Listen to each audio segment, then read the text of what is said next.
Welcome to what I would say is the longest and most detailed video ever done on foundation plant options.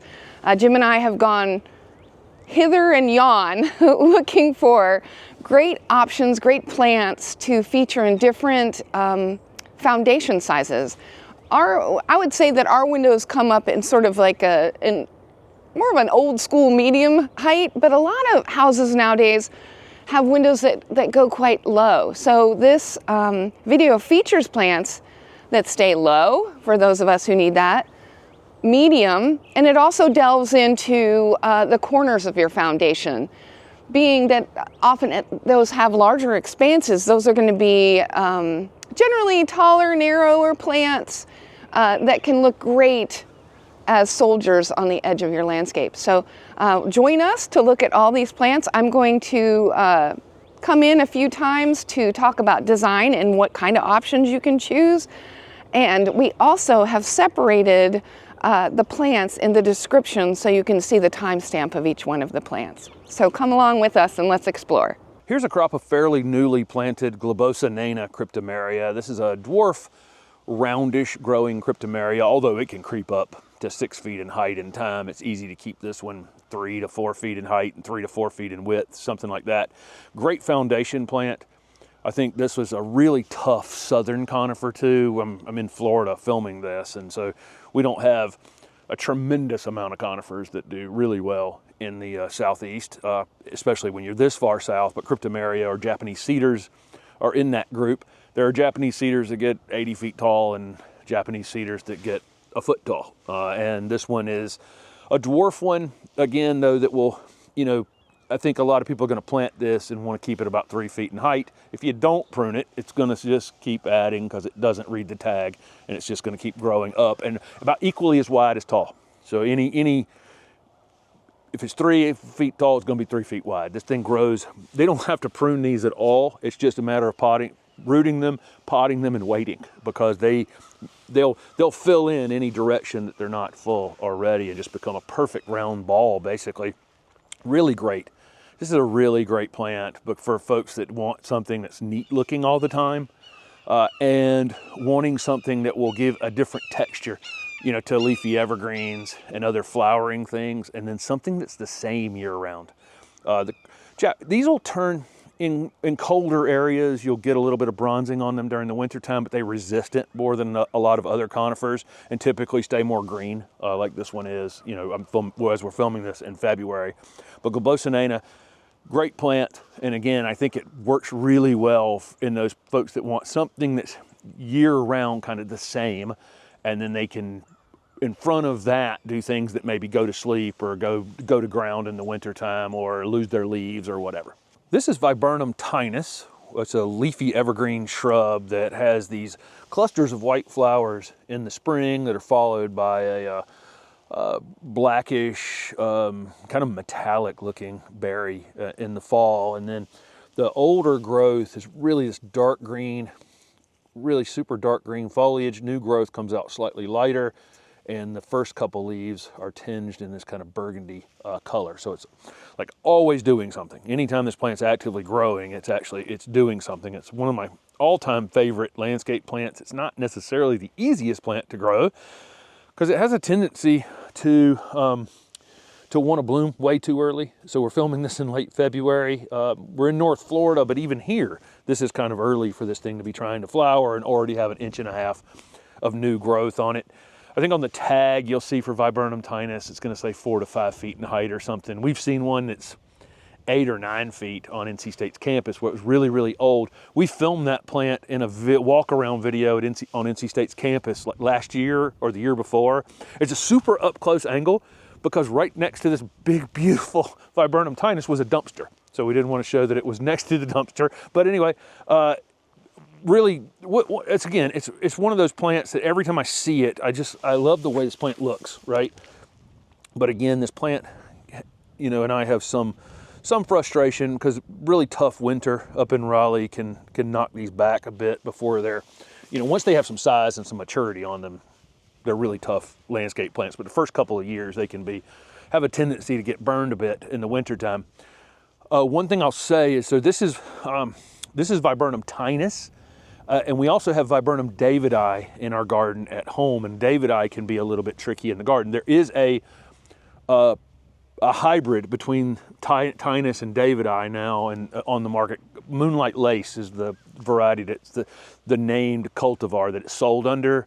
That plant is a weirdly kind of a pretty tough ornamental plant. So I take davidi, which can be finicky, and tinus can be a little bit finicky in the garden, crossed them together and got a really tough plant out of them. So if you see that moonlight lace viburnum, that's definitely one worth having. This is Rose Creek Abelia. This is a great dwarf compact growing Abelia.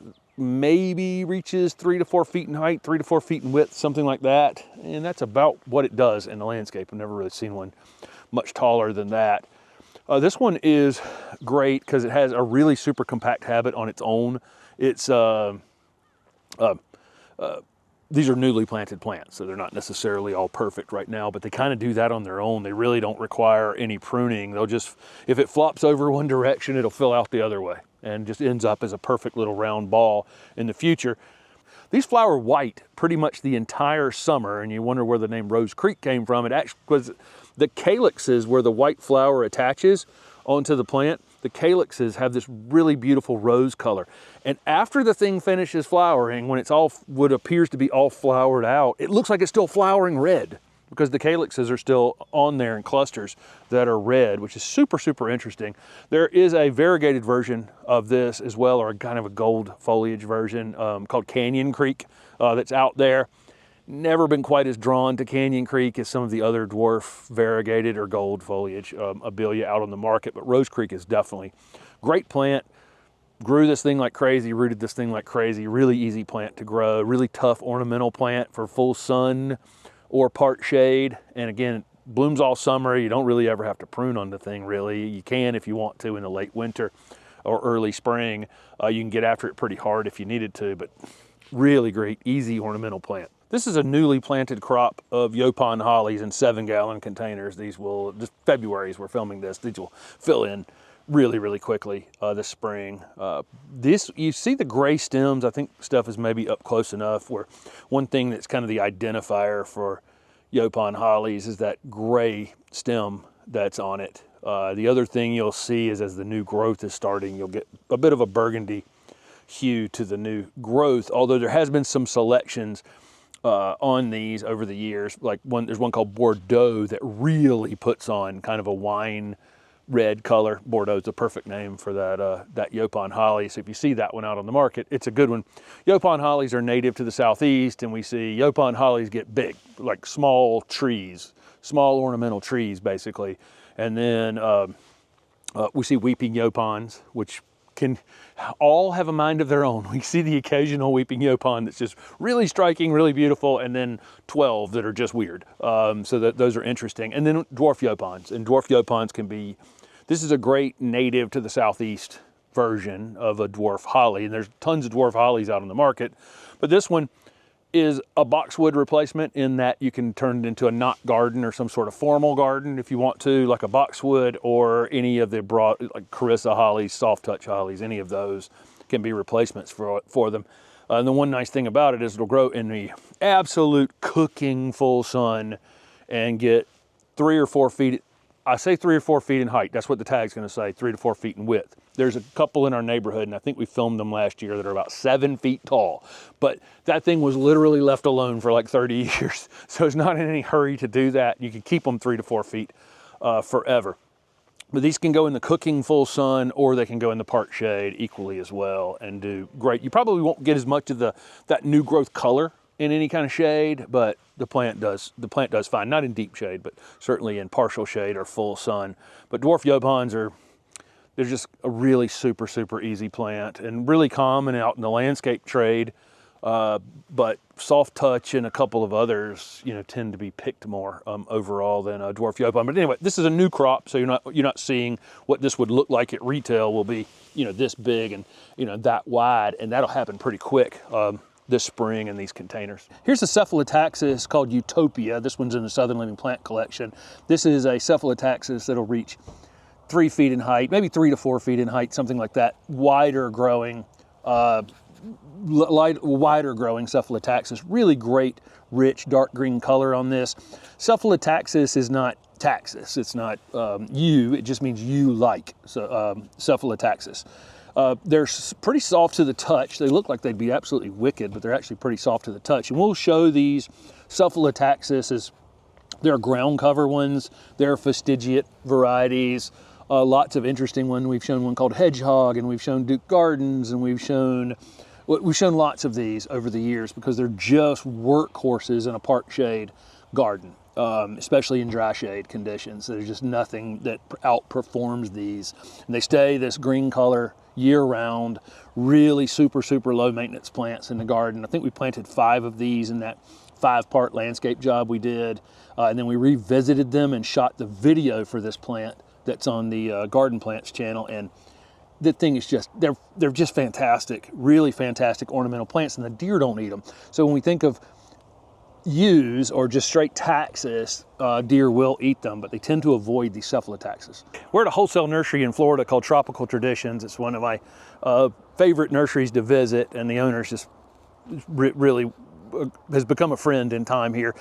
This is a beautiful crop of soft caress Mahonia at his place. This is a soft, very super, super soft textured Mahonia. We tend to think of Mahonia as being, you know, very pokey and very invasive, and, you know, some issues with, you know, Asian species of Mahonias in our gardens. This one kind of bucks all of those things. It has kind of a interesting blue-green, soft textured foliage, and I just love using this plant.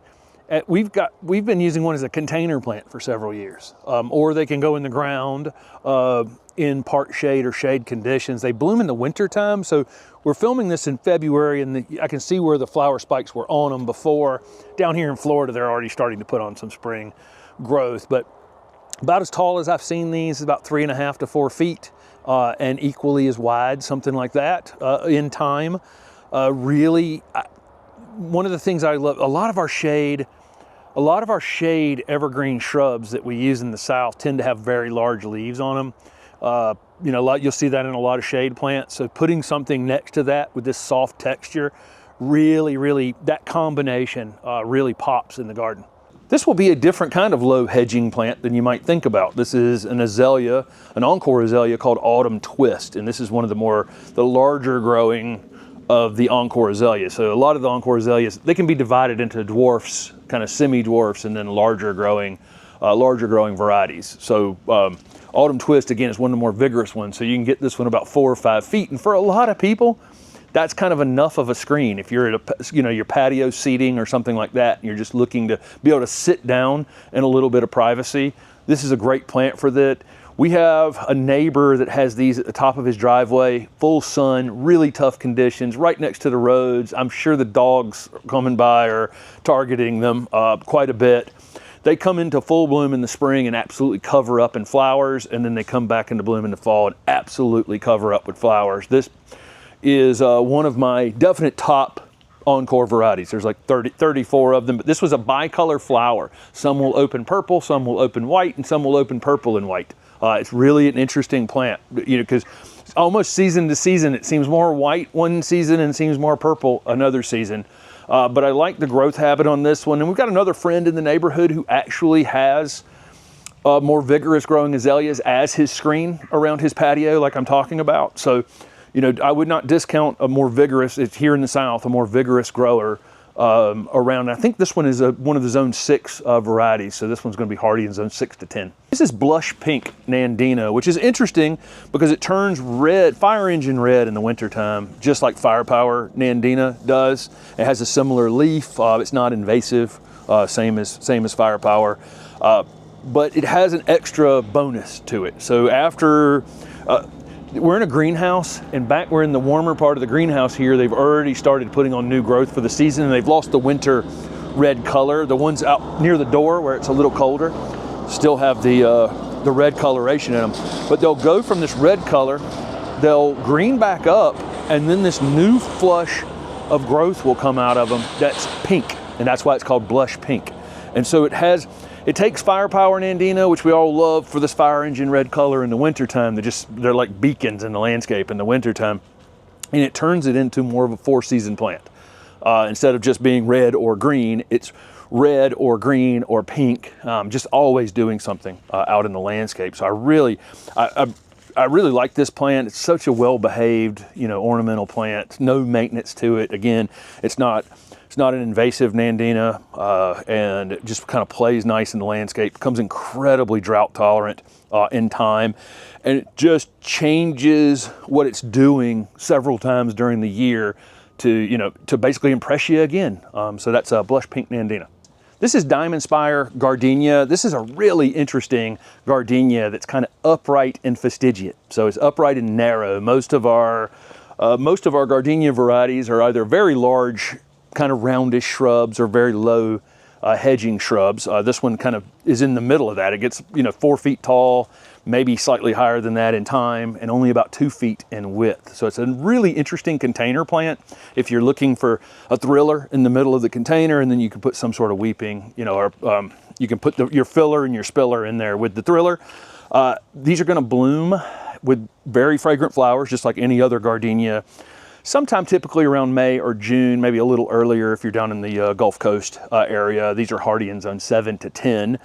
This one's so interesting because not only does it have an upright habit, and then it comes into full flower with these flowers, it wears these flowers on the outside, which is really, it almost looks like they're placed on it. They're so perfect. Of course, super fragrant, but it has very different foliage than you'll see. It's almost the foliage of something like a fiddle leaf fig. Of course, a much smaller version of that, but you see how interesting the foliage is on this one. So even if this was not a flowering plant, this beautiful evergreen shrub looks great in the garden, with or without flowers on it. So they'll flower typically, again, for us in the Raleigh area, sometime around mid-May. So after most of the spring flowering shrubs have finished, that's when the gardenias tend to come into flower. And then it will get residual flowers on it during the summertime. So full flowered late spring, flower here and there the rest of the summer, and then this really interesting upright narrow habit. This is Touch of Gold holly from the Southern Living Plant Collection. This is a gold Hugendorn holly, which is kind of interesting because I've always thought Hugendorn was kind of the toughest of the low-growing Japanese holly. So in comparison to Soft Touch holly or Hellerai holly, Hugendorn's just a better overall holly. For some reason, it's just never been as mass-produced as Hellerai or Soft Touch. And then this is a gold version of it. So all the new growth on this throughout the season has this bright gold color. A lot of the growers will grow these under a little bit of shade cloth. They tend to do a little better in the nursery under a little bit of shade cloth, and then they won't have quite as much gold on them. So this one's not quite as gold as it will be, but they've just pulled the shade cloth off here at this nursery. And as soon as they pull the shade cloth off and it's in the full sun, it just immediately turns completely chartreuse. It's just really wild, and it's kind of transitioning in the middle of those that color change now, just because, again, the way they grow. A lot of plants are grown in shade that need sun in the garden, or grown in the sun and need shade in the garden, whatever, back and forth. But this is a gold Hugendorn holly called Touch of Gold. This is a fastigiate plum yew. This one is going to be for part shade or even shade conditions, and this is really pretty much a southern conifer. So we think about a lot of conifers being not as heat tolerant as others, but the plum yews are. There's ground cover plum yews, mid-sized growing plum yews, and then there's this fastigiate plum yew. And I think a lot of people probably have a spot on their foundation next to a door that's shady or part shade, corner space that's like that. Maybe a place where you're trying to build a little bit of a screen in a part shade, border area along your garden. Not going to be the fastest growing thing in the world for sure, but it will ultimately get 8-10 feet tall, end up wider than this for sure in time, but you can control the width, and you can see it definitely wants to go vertical like this. Really just a great plant, really again, tough southern conifer. These probably only grow a few inches a year when you first put them in the ground, but ultimately they will pick up a bit in time. I think they're hardy in zone 6 to 9. If you're in zone 6 though, you probably don't want to put it out on the edge of your property as a screening plant on the edge. I would probably have it in a more protected space. As you go further south, definitely more and more out in open space as a screen. This is lime glow juniper, and this is horizontalis, which we think of as like blue rug juniper, which is really, really flat to the ground. Most of them are, but this one actually gets a little bit taller, but it's still a ground cover juniper. But you can see it has a tendency to be just a hair taller overall. So rather than being, let's say 6 to 8 inches tall, I would be more like a foot to a foot and a half tall.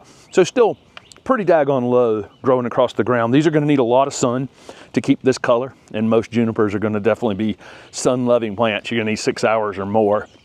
Typically, folks are going to plant these on some sort of slope, and they do like well-drained soil, so that's probably a good idea overall. I tell you, these ground cover junipers, they can be their own worst enemies in the future. They tend to, every leaf that drops in there ends up becoming part of the mulch underneath the plant in the future. And where they like to be well drained, they end up collecting a lot of material underneath. So the occasional little bit of pruning and cleaning up underneath them is probably a good idea in the future, so they don't end up with root rot related issues. But imagine this planted up a little higher on the bank, and then something like Blue Rug or Blue Pacific planted a little lower with that bluish green foliage. The two of them paired together potentially on a bank to at least create some sort of differentiation on the bank overall. But lime glow, what a color. This is Fire Chief Arborvitae from the Southern Living Plant Collection. This is a great compact Thuja, really soft to the touch. It's kind of a chameleon in the garden. As you can see, I'm filming this in May, and it has this really intense, I don't know what to call it, kind of a pinkish new growth on it, pinkish burgundy new growth on it. And then it kind of color changes through multiple colors down to where it's green on the interior where it's not getting any sun. This can be kept whatever size you want to keep it. I've seen these in gardens now that are 4 to 5 feet in height by 4 to 5 feet in width. And we've seen them size controlled down to 1 to 2 feet by 1 to 2 feet. So it's kind of whatever you want to do with it. You could prune it in the late winter, early spring before it starts to get this new growth on it, and then it would flush out from that. And it looks like this for months and months. Anytime it's actively growing, this is kind of the look it has. In the winter, especially in colder areas, it becomes kind of a rusty color during the winter time. Depends on the winter that you get. For us in our area, in the ground, they tend to hold this color more. In containers, they pick up a little bit more of that color. We can use them in containers year-round here outside in the south. Those of you in the north, it's going to turn into that kind of a rusty color in the wintertime. But again, really great 4-season plant and a chameleon basically in the garden. This is a really awesome Osmanthus, and when we talk about Osmanthus fragrans a lot, not a lot of folks can grow that. This is at least a zone hardier than that. This is Osmanthus fortunii. Fortunii is actually a hybrid between fragrans and heterophilus, so it's a combination of the two. And then there's some selections within that. This one is called Carl Wheeler, and it has this really cool margined leaves, which look like they're absolutely wicked, but they're actually really kind of not. But it has, look at that leaf, how interesting that is. When it flushes out in the spring, it does have a kind of a bit of a burgundy hue to it that you get on other Osmanthus fortunii right there, that you see that kind of soft, and then they form into these leaves, which has a really nice dark green color. It also has a really, really compact habit. So ultimately, this is going to be a pretty big shrub in time. But those of you in colder zones who want the fragrance of Osmanthus, this will bloom in the fall just like other Osmanthus, with those really, really fragrant flowers that'll fill your entire garden. But those of you in colder areas, this one is an opportunity for you to grow, or in warmer areas as well. It's hardy in zone 7 to 9, where we tend to think of fragrance as 8 to 10. Really beautiful plant. Every time I see this one, it is a standout. They're all kind of uniform soldiers too. So this one is great in a mixed border screen. Perfect plant for that. This is Buxus macrophylla Golden Dream. So macrophylla meaning little leaf. So little leaf boxwood. And then this variety is called Golden Dream because it has these yellow variegated margins on it. Perfect name for it. We have other variegated boxwoods out in the world as well, but this one is definitely strikingly yellow. Or chartreuse color. Really great looking plant. Typically Buxus macrophyllas you'll see on the tag are going to be 2 to 3 feet by 2 to 3 feet, something like that. They'll ultimately get taller than that if you let them, but they're certainly maintainable in any way that you want to prune them. But you can also see why they're called the little leaf boxwood, because they definitely have smaller leaves than other boxwoods that you'll see out on the market. Great plant. And again, super showy 12 months out of the year, virtually no maintenance. I think they're kind of undervalued in part shade conditions. Typically we put these out in the worst of the conditions in our gardens, but they will take some light shade. Don't go to deep shade with this one or you're going to lose some of the color on it, but it can be formed into a pyramidal shape or a conical shape if you want to. Most people are going to keep these kind of compact, low, 2 feet by 2 feet, something like that. And they can also be, you can also, if you search around one when you're buying them, you could create a topiary out of them as well if you were searching for one that kind of had a center leader in it. But that is a great looking boxwood called Golden Dream. This is a gold barberry. I grew and sold a ton of these in the nursery when I had my nursery. It's Berberis thunbergii aurea.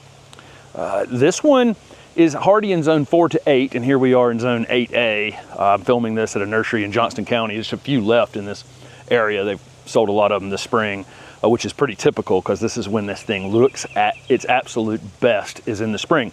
Ultimately, these can get 3 to 4 feet tall and 3 to 4 feet wide, kind of a weeping habit on it, as you can kind of see in this container.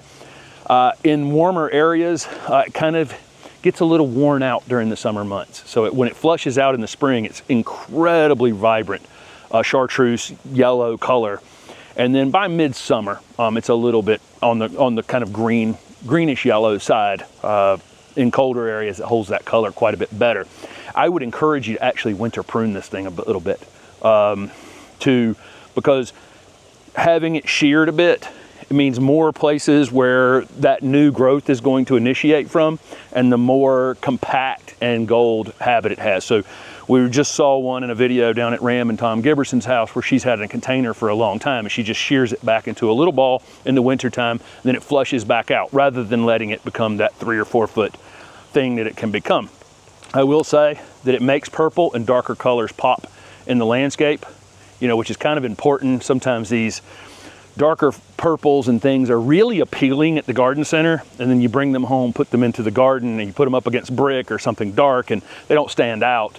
But you put something like this near it, and it can really make both of them pop in the garden. Of course, I have to say it is thorny, but I would, if you prune it with gloves on in the dead of winter to keep it a little meatball, if you want to keep the best color on it, or you put it in an area where you can allow it to get 3 or 4 feet by 3 or 4 feet, and you don't have to be pruning on it all the time regardless. But great looking plant. These are considered invasive in some of the northeastern states, and not an issue for us down here in Raleigh. Typically, the plants chosen for a foundation planting tend to be broadleaf evergreens or conifers, things that are evergreen to line up as sort of a green wall against your home. I would venture to say as you move north, there's more of accents with deciduous plants as well. So we'll be including a few deciduous plants to create different effects in a landscape. Some people like uniformity, so they're going to pick broadleaf evergreens like boxwoods and use multiples of those versus something that we do, which is different textured plants across a landscape. I would say if you are choosing different plants, choose things that contrast quite well. For instance, we have sort of a medium-sized leaf, then we have a conifer, and then we have sort of long lanceolate leaves with more of a vase shape. So we have contrast. We also have contrast in color. So if you're not using uniformity, add some variety, some color, some leaf size, some green color. There's all sorts of variations you can use to create interest in your landscape. This is a Procumbens nana juniper. This one is actually a standard. It's been either limbed up or grafted like this to be an interesting specimen plant in the garden. But typically we buy these in 1 gallon or 3 gallon containers as ground cover plants. And I've always been drawn to Procumbens nana, where we think about blue rug and blue Pacific being very, very low growing to the ground and kind of uniform in growth. This one tends to have a little bit more character to it overall. It's one that is frequently used for bonsai. So you can get this to look like it's a little wind-blown, wind-swept tree. If we follow any of the videos that we've done down at Ram and Tom Giberson's house, she loves this plant. She uses this plant a lot, and in her Asian gardening around her waterfalls, water features, and that kind of thing, this plant is the perfect plant for that, because it has character, right? So it's a ground cover juniper, and we can use it just as a ground cover, but I think its place in the garden is really, you know, if you have a rock, or have several rocks and you grow this one and where it crawls over them, and it just has interest, it has a lot of character to it. So that's what I would say about it. Almost everybody watching can grow this plant. This one grows in zone 4 to 9. So again, this would be a very expensive version of one of these, because it's on a standard like this. But typically you're going to see these in like 1 gallon containers. And if you're shopping for a ground cover juniper, and you don't need to necessarily just cover it just completely, you're just looking for something low along a path edge, around rocks, a water feature, that kind of thing, this is the perfect plant for that. This is a Nellie Stevens holly with new chartreuse growth all over it. It's called Whoa Nellie. It's going to get some size on it, just like Nellie R. Stevens hollies. I mean, eventually probably 20 feet tall if you were just to let it. They're going to be a little bit slower growing, but not a lot slower growing, but somewhat slower growing. They still fruit. This one's got berries on it. If you're going to do any pruning on these, I think you would do it during the winter time, or late winter, before they flush out in the spring and flower. But you're going to lose berries on one of these hollies anytime you're pruning it. So I would put it in a spot where you can actually allow this thing to go ahead and get 15 feet tall and 8 to 10 feet wide or whatever. I think this plant overall is going to be on a personal taste level. I think some people are going to really be drawn to this, and we're in the middle of a probably 5-6 acre part of Panther Creek Nursery right now, in an open area, and this thing this thing stands out in the middle of the field, and so it's super showy. There's no question about that. Most of this coloration is in the new growth on it. So if you didn't care about the berries and you wanted to shear on it more, every time it flushes out, it's going to look this striking. We're shooting this in May, and it's still got some of this new growth happening right now. I think some people are going to think this looks like a sick holly, and some people are going to go, wow, I can't believe how great that plant looks. And so I don't know where you would land on it, but I will tell you that if you're looking for something striking in the garden, you want as part of your screen, if you're looking for a mixed border screen and you want something to really stand out in it, this plant's definitely that plant. This is Buxus sempervirens variegata. Buxus sempervirens is common boxwood or European boxwood. It has a small leaf on it, rather slow growing. There are boxwoods that definitely grow a little bit faster than these.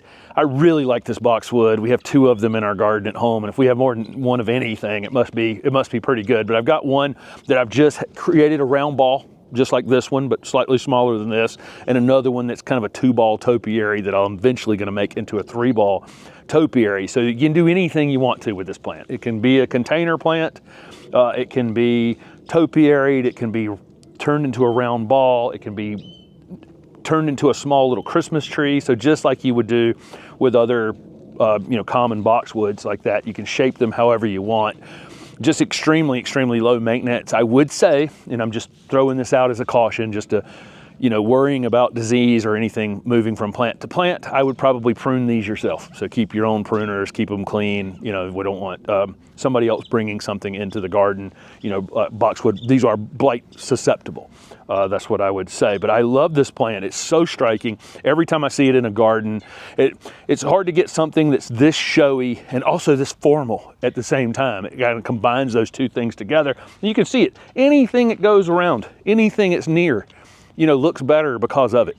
This is Ilex crenata drops of gold, or drops of gold Japanese holly. Lots of Japanese hollies in the world. Sky pencil hollies, which are super narrow, soft touch hollies, which are super low and mounding. And then somewhere in between that is probably one of the most common plants planted on new houses all over the place here in our area of the South is compacta holly. Okay, so drops of gold we'll think about is the gold new foliage version of compacta holly. So this one will get 3 to 4 feet in height, 3 to 4 feet in width, probably a little taller than that in time. This is a personal thing here. Obviously we all have personal preferences in plants. I don't know whether I like this plant or not, and I love chartreuse plants. I love variegated plants. But sometimes when this thing's flushing out in the spring and, you know, and maybe in the fall, the chartreuse color is really great. Sometimes during the summertime when it's not actively growing, it almost looks a little bit like it's just a kind of a iron-starved holly, but, you know, with a little bit of an iron deficiency in it. Rather than, but again, it's a personal thing. Lots and lots of these are sold. I definitely get the appeal. They're hardy in zones 5 to 9, so probably up in zone 6A, they're probably going to stay fresher looking through the summertime than they do down in the south. Of course, any pruning you do on this plant is going to come back out with this gold new foliage on it. So you can keep a slightly fresher look by size controlling it just a little bit, if that makes any sense. But again, it's a Japanese holly, super, super easy, super, super low maintenance. You can make the thing any size you want, but if you don't ever prune it, it'll probably creep up to head height in time. This is Golden Dragon Cephalotaxus, and we've covered a lot of Cephalotaxus over the years, prostrate ones that grow flat to the ground, and then things like Duke Gardens that are kind of mid-sized Cephalotaxus, lots of different varieties. But this Golden Dragon has this incredible chartreuse new growth on it during the growing season. I think, you know, these are hardy in zone 6 to 9, and they're going to come with all the great things about Cephalotaxus. They'll take dry conditions, really kind of tough landscape ornamental plant overall. They're deer resistant, where regular taxus or yews tend to get eaten by the deer. These tend to be deer resistant. So a lot of the things that Cephalotaxus have, I think though it may be a little harder to place this plant overall, because we can put these in a lot of shade in the south, but you're going to lose all of that color. It's basically going to be a green plant in the deep shade. So those of you in zone 6, where these are hardy from 6 to 9, in zone 6 you can put this in more sun and that'll be totally fine. By the time you get into the south though, it's going to need a little bit of shade protection. You can see how they're growing them in this nursery with very thin kind of understory trees above it. So it's still getting good bright light, which is keeping that gold foliage on it, right? If you went darker than this, you wouldn't get it. So it needs some, as you get further south, it's going to need some protection from the sun, otherwise the gold burns. And if you go too deep, it's going to be green. So put it in a place where it's going to get some direct sun during the day, but not all day sun. But what a super colorful, tough ornamental plant. This is a super interesting Canadian hemlock. This one's called Ginch White. The new growth on it has a white silver look to it.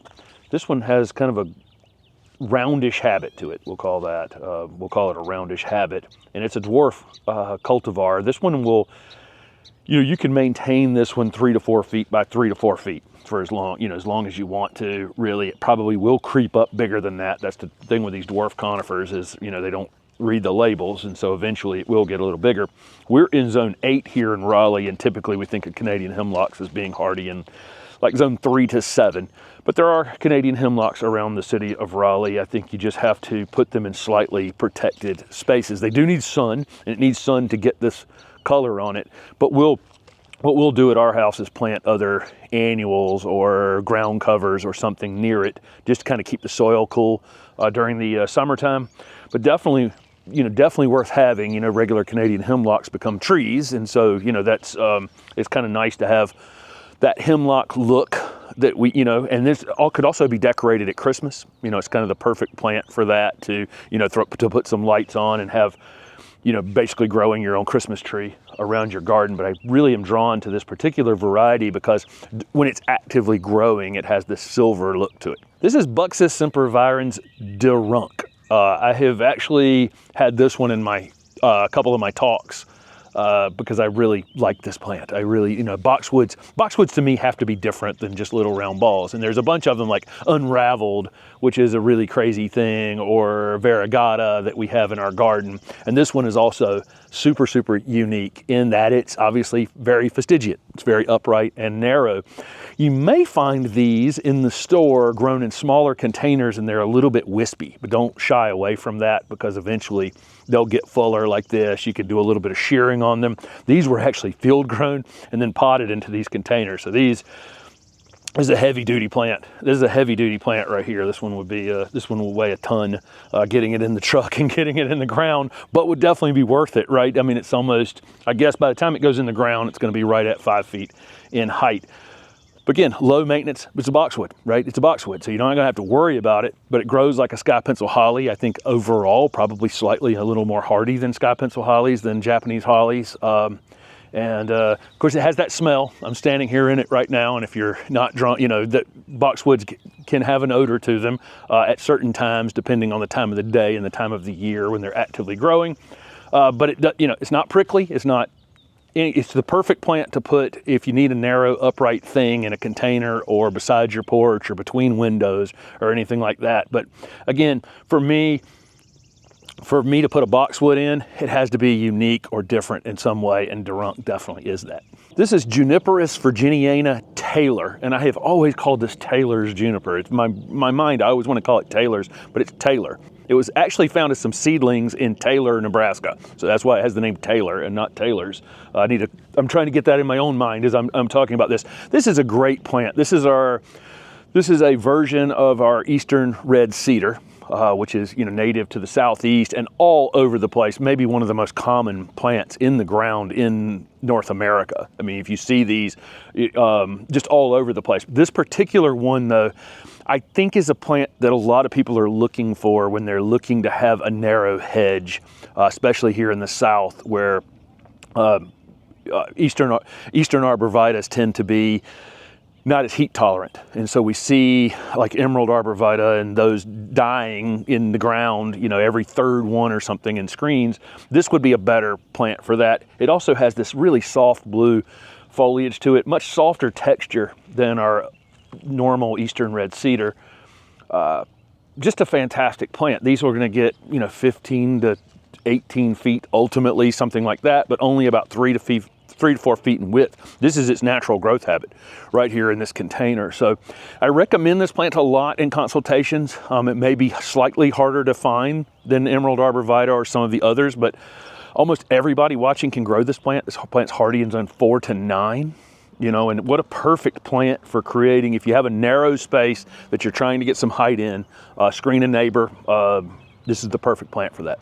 This is a cherry balm holly, or Ilex X cherry balm. Nellie Stevens holly was the parent for this, and Ilex integra, and what it got was a muted point. So there's no, you know, where we think of Nellie Stevens holly as being very prickly, right? So this is like a Nellie Stevens holly without that part of it. Very cold hardy, very heat tolerant, all the things that we would want for, you know, from a Nellie Stevens holly, but a definite improvement over it if you don't want them to be spiky in the landscape. Great dark green color, vigorous growth. This can be kept whatever size you want to keep it. If you're trying to size control one of these hollies, it's not the best plant to be pruning on all the time, because you're going to interrupt the cycle of the berries. But if you do it in the winter, if you're going to do any shearing on them, that'll give them enough time to get back out and bloom for you and create the berries. This is a very heavy fruiting variety. Again, very vigorous growth habit. Probably reached 30 feet tall and 15 feet in width if it was never pruned. But again, it could be sized controlled 4 feet in height and 4 feet in width if you wanted to, and just, you know, pruned into whatever shape that you want to do them. They obviously have a Christmas tree shape overall is how this plant is ultimately going to grow. But I really, really like this plant, and I think a lot of people that just don't like prickly hollies in general, but they want a fast-growing, tough screening plant, this is the plant for you. This is an interesting juniper, an upright juniper called Troutman. This is the perfect plant for those who want an Italian cypress in colder areas. So it has that blue-green coloration, the really rigidly upright habit. Not quite as much as Italian cypress, but you can certainly shear this thing to have it look somewhat like that. Really great, again, great blue-green foliage on it. Hardy in zone 4 to 8, so again, quite a bit more cold hardy than Italian cypress. And it has, this one's one, and I can look up this row and kind of see that you're not going to get 10 of them to look exactly alike though, like you would with Italian cypress. They're all going to have a little bit of character, a little bit of mind of their own. Great corner foundation plant, great as part of your mixed border screen. Perfect specimen plant, pretty soft to the touch. You know, a lot of junipers can really bite you back, but Troutman's one I'm always drawn to. Anytime I see this one in a nursery setting or in a garden anywhere, it's just such a neat ornamental plant. This is Oakland holly. This was in the Southern Living Plant collection. It is a tall, narrow, very narrow growing holly, as you can see here. This one just kind of takes this narrow habit on by itself, whereas Nelly and a few of the other upright, narrow hollies that we grow tend to be a little more pyramidal. They're a little wider at the base. This one just is really super fastigiate. They don't have to do any pruning to have them really look like this in these containers. I don't even see any place where they've sheared them. This is just how they grow. There is a gold, we have a gold in Oakland as well in our garden, which is the variegated version of this. It has the yellow in it that some people will probably be drawn to, but this is gonna grow faster typically than the variegated plants. It's gonna have that chlorophyll that will, allow it to grow a little bit quicker, probably allow it to be slightly more cold hardy as well. Heavy fruiting holly, really easy plant to, we recommend a mixed border screen using lots of different things. So if anything ever comes along and harms one plant in your border, you don't lose the entire border. But if you were gonna line soldiers up and you had a narrow spot, you didn't have the width that, a lot of other screening plants would take up in time, this would be a great choice for you. This is a fern leaf Hinoki cypress, and you can see why it looks like little fern fronds. Little different growth habit than our typical Hinoki cypress has, and even the back of it looks like a fern. This one's interesting. It'll end up with a fairly open habit if you let it, 10 feet tall, something like that.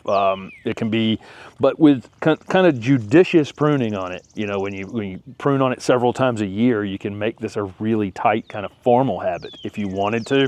I kind of like it like this with a little bit more of a looser look to it. It can also be kept kind of super narrow. There's one that's an older one from an older crop that they had here that you can see where it's stretching out a bit, where it had competition next to it, or it's been sheared on the side just a bit. So kind of whatever you want to do with it, but I would give it a little bit of space. It's soft to the touch like other Chamaecyparis, really super interesting growth habit. This is one of those plants that you look for that has a different texture than other things that you might have in your garden and can really kind of offset other things, other leafy things in the garden. This is one of those plants, if you're drawn to it and you kind of want it to be the focal point of a garden space, you can put it on your cart at the garden center and ride it around the garden center and look for some other things that will contrast with it in color and shape and and design design by picking one thing that you really love and going with it.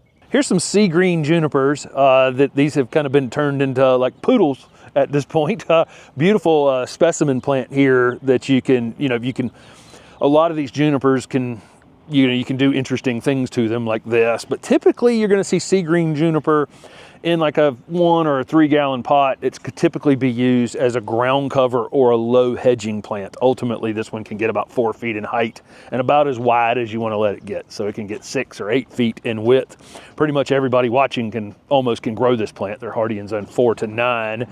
Really tough ornamental plants, coastal conditions, drought conditions, a lot of things going for this plant. And I like when I would do junipers on a bank, as I would use something like sea green up toward the top and use a slightly taller growing juniper up near the top and then a lower growing one down at the bottom. And I thought it created some sort of contrast rather than trying to solve the bank with one plant, using two and using slightly different, you can get slightly different texture between the junipers. You can get slightly different coloration in the foliage as well. This one holds its color really well, pretty much for everybody. It stays really vibrant green through the winter time. Just a great plant. And again, you can get them that have been done as upright, pom-poms and all kinds of interesting things that you can do to these. You can bonsai this particular one, but ultimately I think it's really well suited for dry sloped conditions where you're looking to hold a bank in place, not mow it anymore, lower your overall garden maintenance. This is a very common landscape plant that I have grown and sold for years and all over America, really. They're hardy in zone 4 to 8. This is either rose glow barberry or rosy glow barberry. You'll occasionally see it as rosy glow. I think the actual name though is rose glow.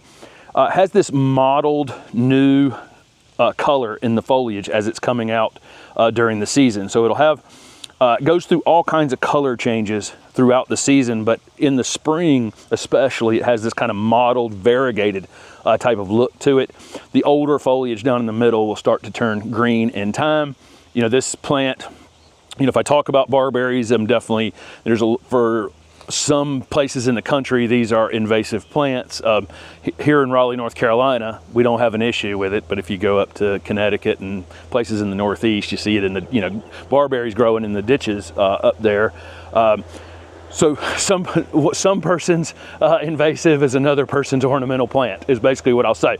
The shape of this one tends to be kind of upright and narrow overall if you never prune on it. Most people are going to prune on the top of these and kind of meatball them a bit, and it's going to make them wider in time. But if you just let this do its own thing, it becomes like a fountain, basically, like this, and it will grow, you know, 3 to 4 feet and then just kind of splay out like that. It almost weights itself down. But we see lots of people, like in our neighborhood, with a whole row of these that will prune the top of them and eventually just kind of make them wider and more rigidly upright looking shrubs. But if we're going to plant one of these, you know, I would suggest just putting it in a place where you can allow it to get some size. It is thorny, so you know, I feel like I need to mention that. They tend to be on people's deer resistant list because of the thorns, but I have seen at my nursery a deer come and go down in the plant a bit. The thorns point this direction on the stems and just strip the leaves that way. Just if they ever figure it out, they can actually take the leaves off of these without getting thorns. I have stuck thousands of cuttings of these, and if you spend a day messing with them with wet hands, it will definitely get you. But plant it in a place where you don't have to prune on it, because I think that's the best shape of this plant, and then you don't have to worry about the thorns if you're not having to prune on it. This is a truly unique barberry. This is orange rocket barberry.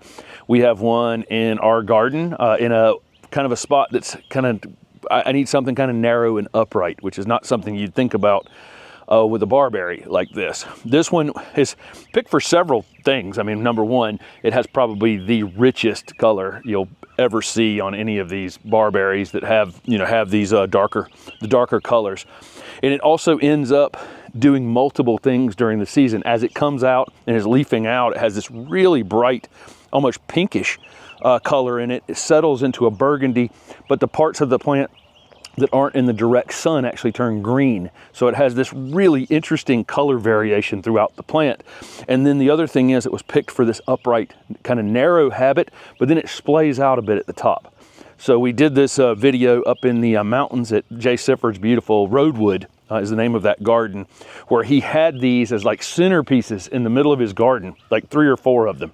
And they just stood out from a mile away. This is a great plant to create interesting shape, texture, habit, like all the kinds of, it checks a lot of boxes for contrast, in the garden, and again, with texture and shape and size and color and all of those kinds of things. Even in the wintertime, when it loses its leaves, it still has an interesting structure in the garden. But I'm really never thought I'd be excited about a barberry, but when we saw these used in that garden up in the mountains, I was just absolutely blown away how this plant can actually fit into a garden. This is a boulevard cypress. This is actually a sport of some people call these Japanese false cypresses. They're soft textured blue foliage conifer. These can be slow to grow and have kind of a narrow upright habit, but in time can get pretty big. So you could keep this 5 to 6 feet in height. So if you were using this as like a corner foundation plant, that would be a good use for it. But then ultimately you'd probably want to do a little bit of shearing on it to keep it smaller. If left to its own, it can get 15 feet tall. And we've seen them down at Ram and Tom Giberson's garden, where she's basically limbed them up into small trees in time. But normally when you buy it, it's going to be something like this, super soft to the touch, great blue foliage, heat tolerant, but hardy up to zone 4, so zone 4 to 8. So a lot of things going for this plant. One of those that at some point you're probably going to want to shear it a little bit to keep it kind of this full. Otherwise, in time, it will stretch out a bit and then end up kind of tree formed down at the base. But one of my absolute all-time favorite conifers, just because how can you resist, this blue soft textured foliage. This is Cephalotaxus Harringtonia Fritz Huber. And we have covered a lot of Cephalotaxus over the years, or false plum yews, because there's so many different habits that these things can take. So we have ground cover ones, prostrate ones, we have fastigiate ones that are upright, obviously upright and narrow, and then there are ones like Duke Gardens that are kind of a mid-size. This one is somewhere in the sweet spot, I think, for a lot of people, where it's going to get like 2 to 3 feet in height, so slightly taller than the prostrate version. These are deer resistant, really great ornamental plants. We grow them in the shade here in the south. Zone 6 to 9, up in zone 6, they'll definitely take more sun. And down as you get towards zone 9, definitely in the shade. And these things will adapt to dry shade. So initially, you're gonna plant it and make sure you're keeping it watered until it's well established.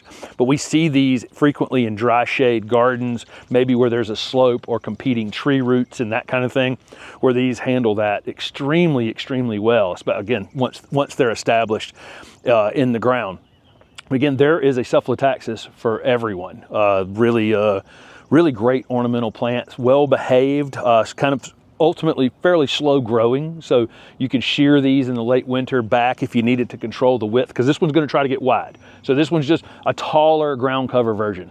Think of it as that. So maybe 6 or 8 feet wide ultimately, and 2 to 3 feet in height. But again, width can be controlled as whatever you want it. This is a Chinese juniper called Daub's Frosted. I really am always been drawn to this plant. It's incredibly showy, 12 months out of the year. These are some older ones that have actually been kind of trained up a bit. Obviously they're sitting, above ground in a pot and pot type of situation there in a 15-gallon container. Typically you're going to find this plant in a gallon container, 2-gallon container as a low ground cover type shrub. So ultimately in the ground, maybe 18 inches tall if you're buying them that way, and 5 feet wide if you're just letting them grow over time. So this is a great ground cover juniper for banks, slopes, any place that's going to stay not bone dry. We're not saying bone dry. You need to water these when they get super, super dry, but they don't want to be in a place where it sits in water or seasonally wet in some way like that. A lot of people have tough places to grow like that.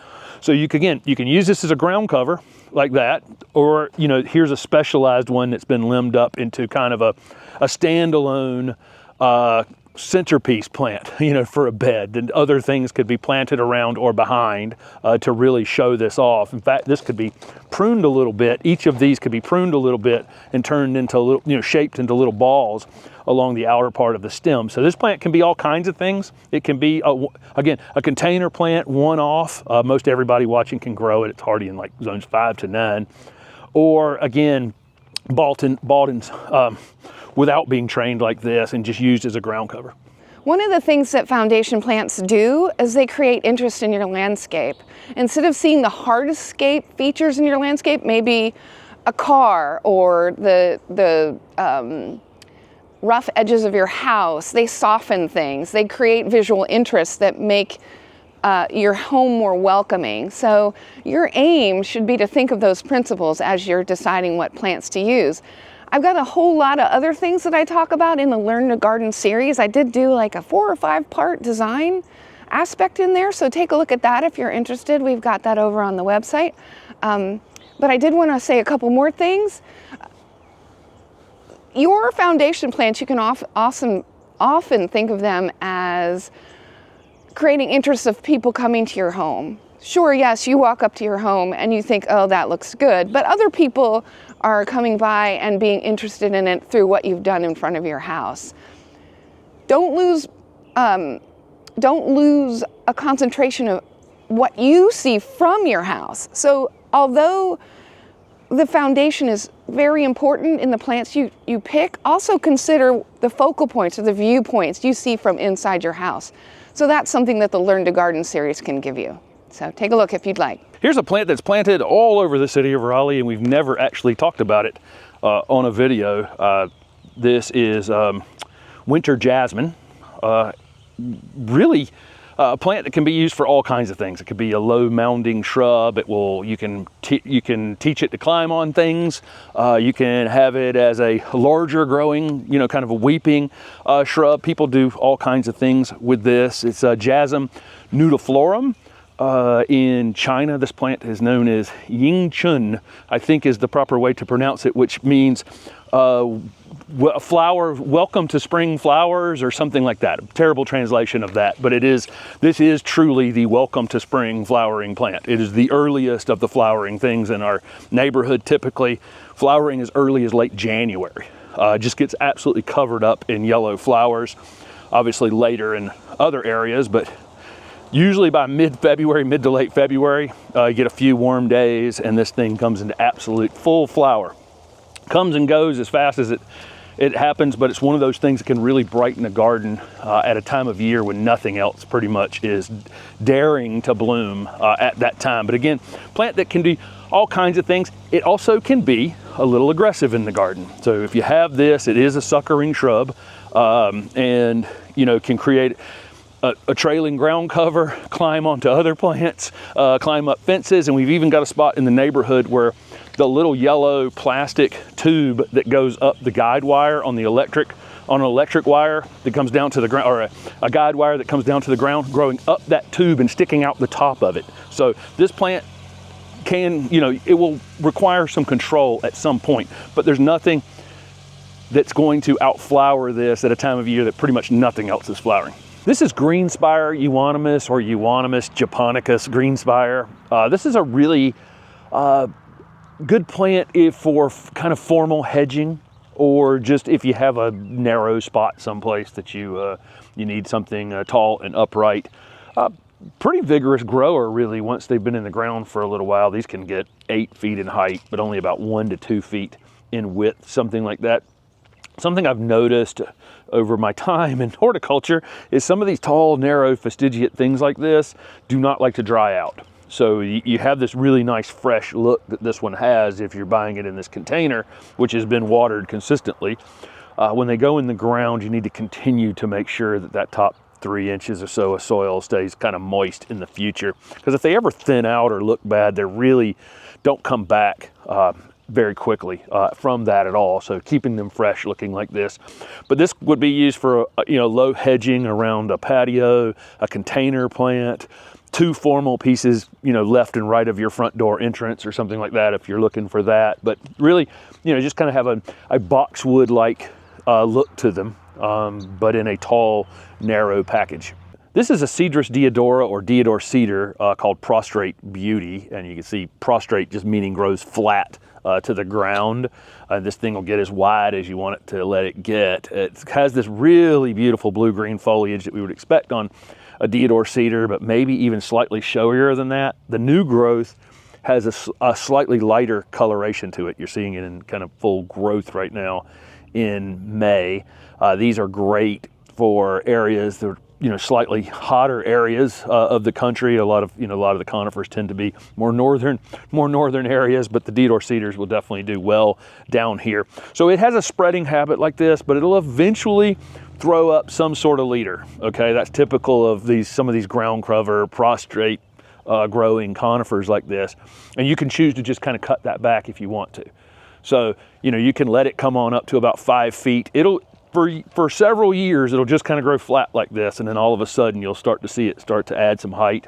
Again, you can control that if you want to, or you can let it go ahead and come up. But in 10, 15 years, you'd be looking at something that's 5 feet in height, 10 feet in width, if you were just letting it grow, or you can do whatever you want to. You can also, on these kind of ground cover or prostrate growing deodar cedars like this, you can also stake up a limb. So if I wanted to turn this into something really interesting, I could probably make a tunnel or something like that out of this. But really, really beautiful plant. I like the texture of this one. There's several of these ground cover deodar cedars like this, but I really like the kind of tight, compressed habit that this one has, and the really, really vibrant color.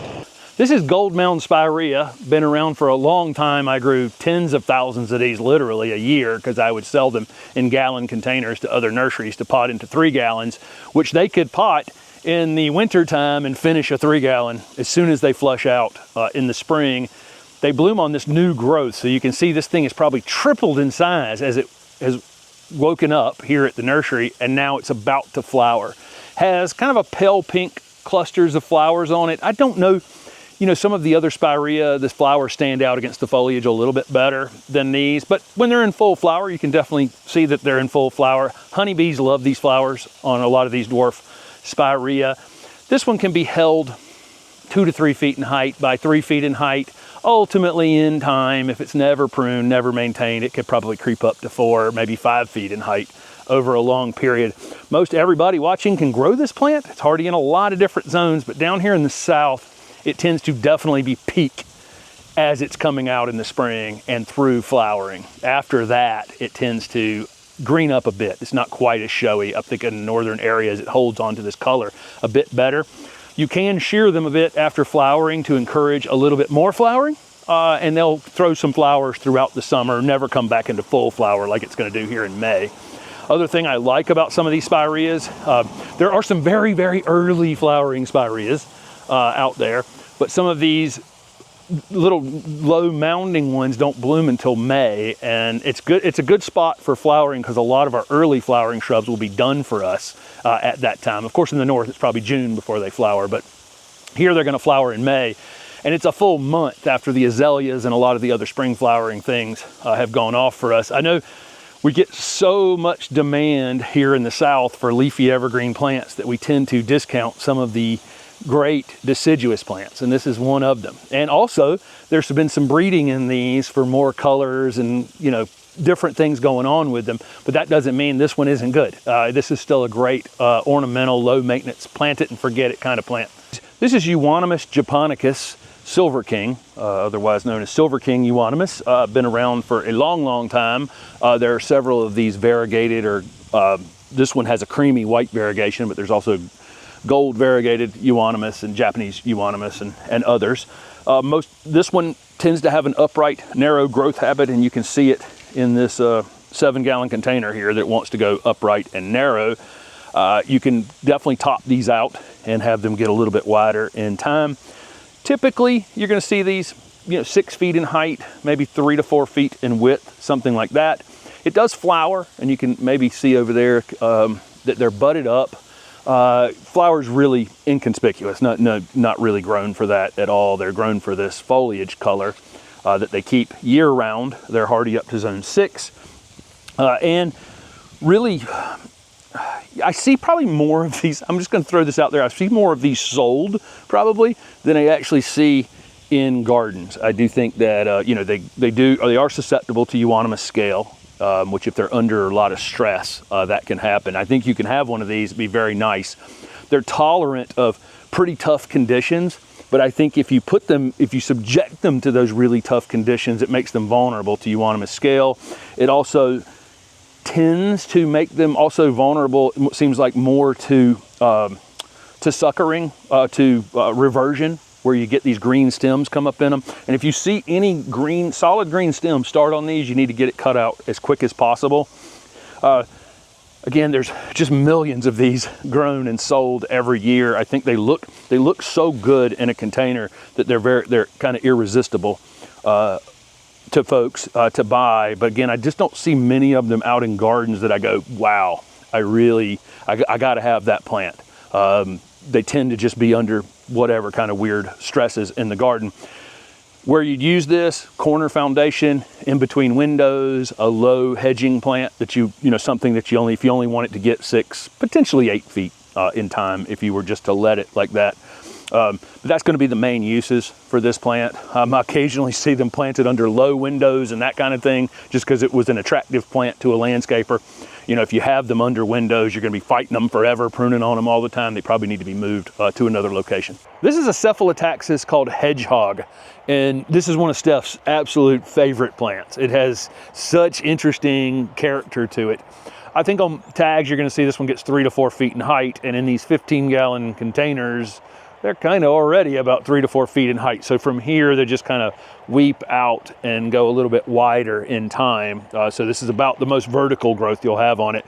Then it can be, the width can be controlled in the future.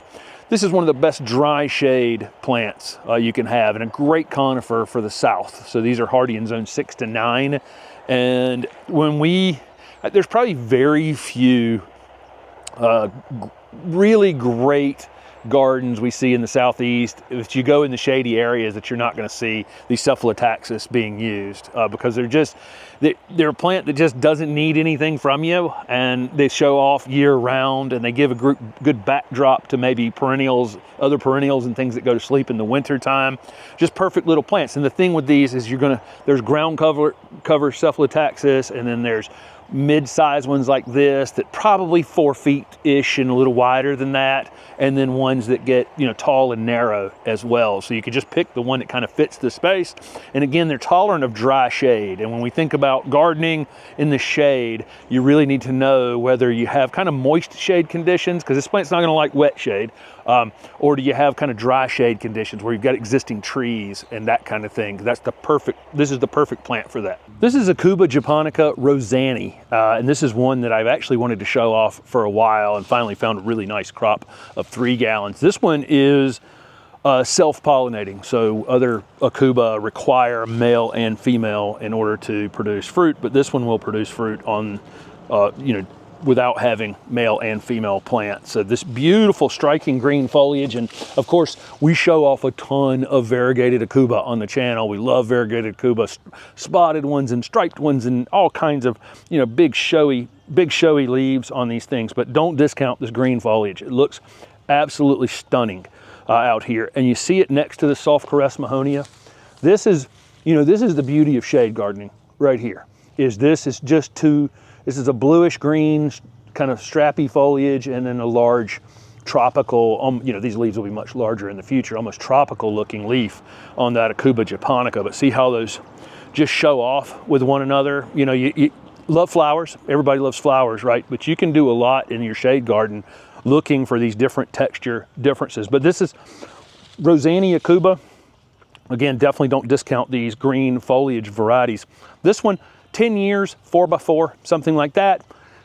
Longer than that, 6x6, if you let it. But you can prune it if you want to keep it, to size control it a bit. But these are definitely for part shade or shade conditions and need kind of evenly moist soil. This is an Anthony Water Spirea. It's a compact growing Spirea. You could keep this one 2 to 3 feet in height and 3 to 4 feet in width if you wanted to. It will creep up taller than that. I think you're going to see on a tag that it's going to say 2 to 3 feet or 3 to 4 feet in height. But I've seen these as big as 5 or 6 feet in gardens. It's a very floriferous, compact variety. So you see it's just starting to bloom here in mid-May, which is a little later than a lot of our other early, spring flowering shrubs, in our area here in Raleigh. Most people watching can grow this plant. It's a really tough ornamental plant.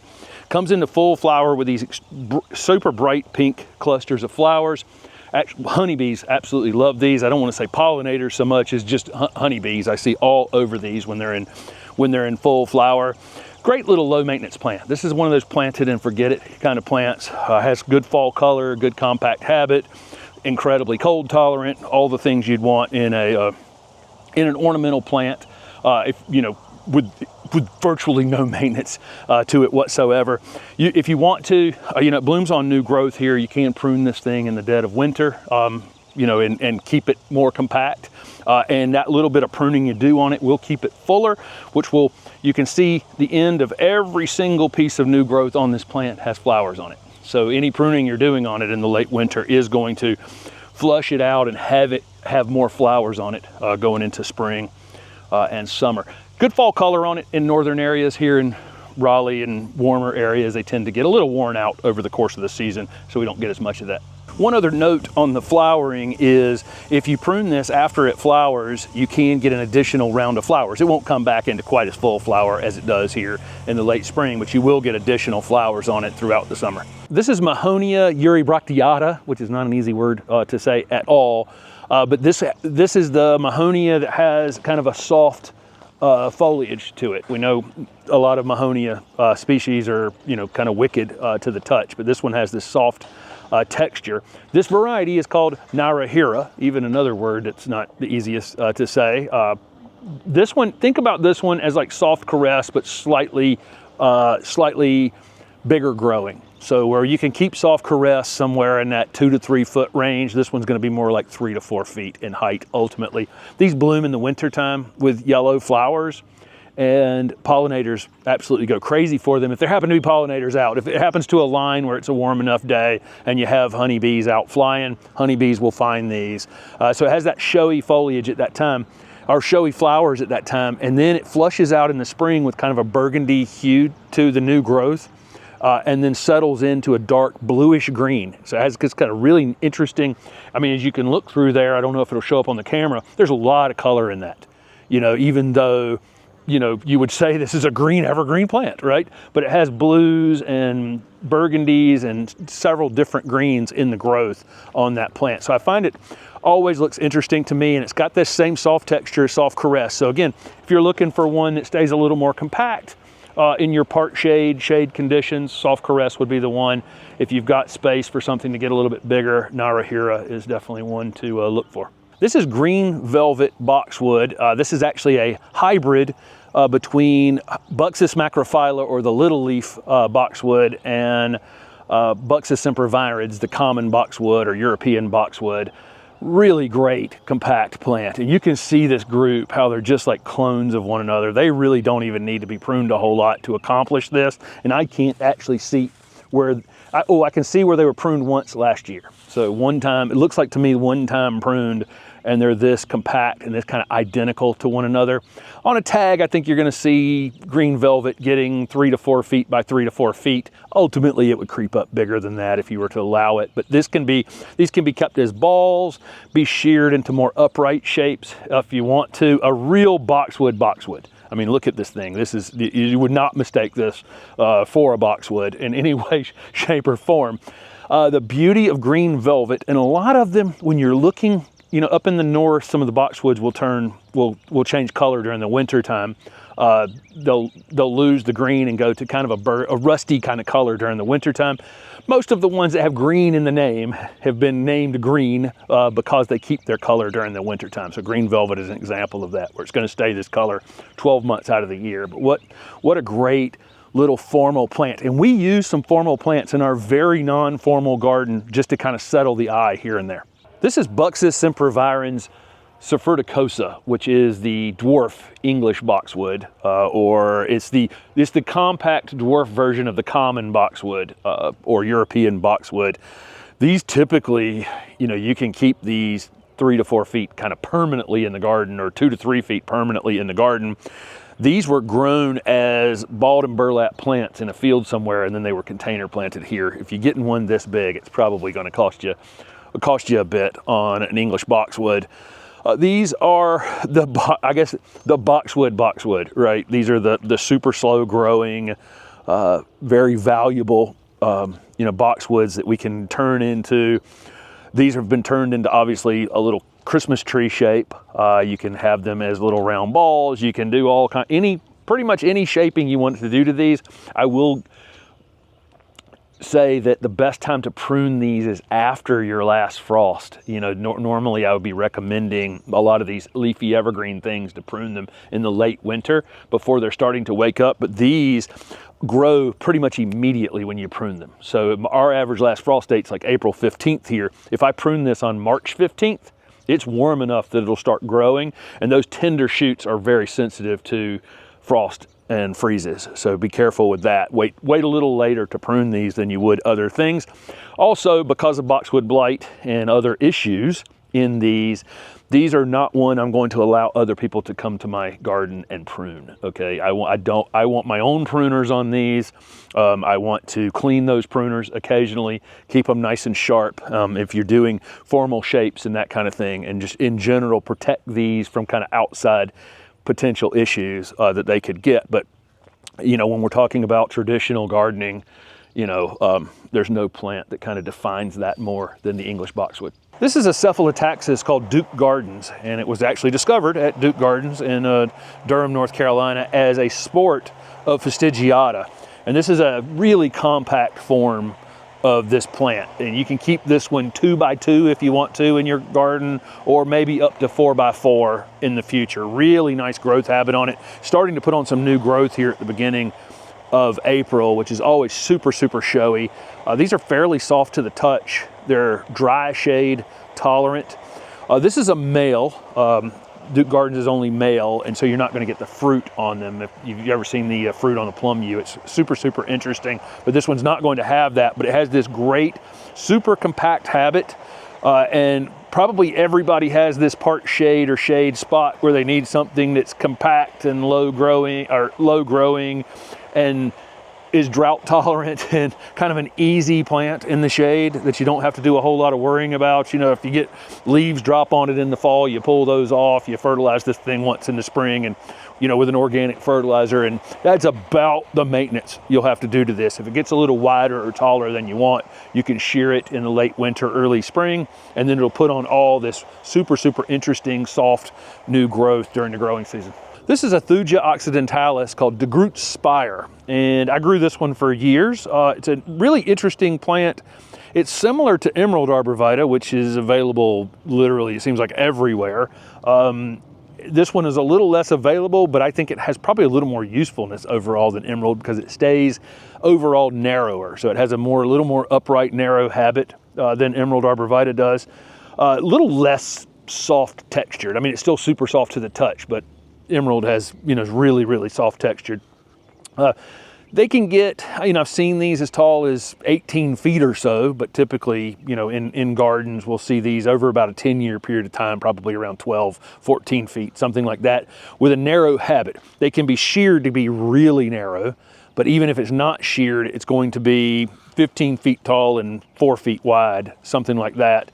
These are native to the Northeast United States and up into Canada and the high mountains in North Carolina and Virginia, but not as heat tolerant as some others. So people in zone 4, 5, 6, these are going to be fantastic. By the time you get into zone 7B and 8A, they will grow there, but you need to keep an eye on watering them. We see rows of Emerald Arborvitae and other upright Thuja occidentalis just drop, you know, every third one dying in rows when in super hot summers like we had last year, where we went an extended period of time without water.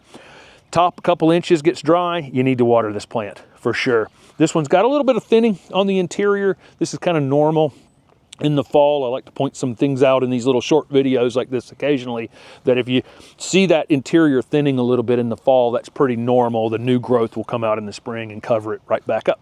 This is one of Steph's favorite ornamental plants. We have this in our garden. This is Rosa's Blush Blueberry. It's a Darrow's blueberry. They're native to the southeast, mainly along the Gulf Coast. It's not quite as hardy as we would think of other blueberries that can grow in extreme cold condition. This thing is a true 4-season champion in the garden. It has this bluish foliage that you can see right now, except for when the new growth is coming out on it in the spring, and throughout the spring into early summer, it has this pinkish new growth on it that settles into that blue color.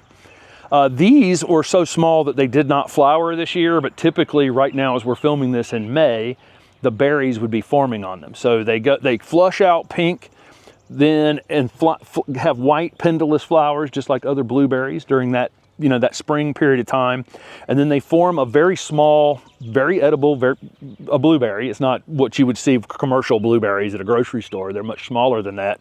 But we had our open garden event at the house last year. All the kids were picking them and eating them, which I was glad to see. But typically we just leave them for the birds in the garden. These can get some height on them. I mean, I've seen some of these pretty big in the long run, but they're pretty easy to keep 2 to 3 feet in height, 2 to 3 feet in width. Ours I don't think has been pruned since it's been in the ground. It's about 3 years in the ground. That's about the height it is now. At some point, we'll give it a little bit of size control. And of course, any pruning you're gonna do on it, any flushing out it's gonna do from that is gonna have this bright foliage color. It also then in the winter time loses its leaves, about half its leaves, and keeps the rest of them kind of a burgundy color. And you can see into the interior of the plant where the bark is actually interesting as well. So again, truly a 4-season plant. This is a blue star juniper, Juniperus squamata is the species of this. This is one I've used for years. I grew these at my nursery, a little slower growing than some other ground cover junipers. So what you're looking at here is these are standard. So they've been trained up into this position. Sometimes some of these conifers will be grafted onto something like this, but I think these were actually trained upright like this. Typically, you're going to see this plant as a garden plant about 2 feet in height, something like that, and a little wider, and used as a ground cover, basically.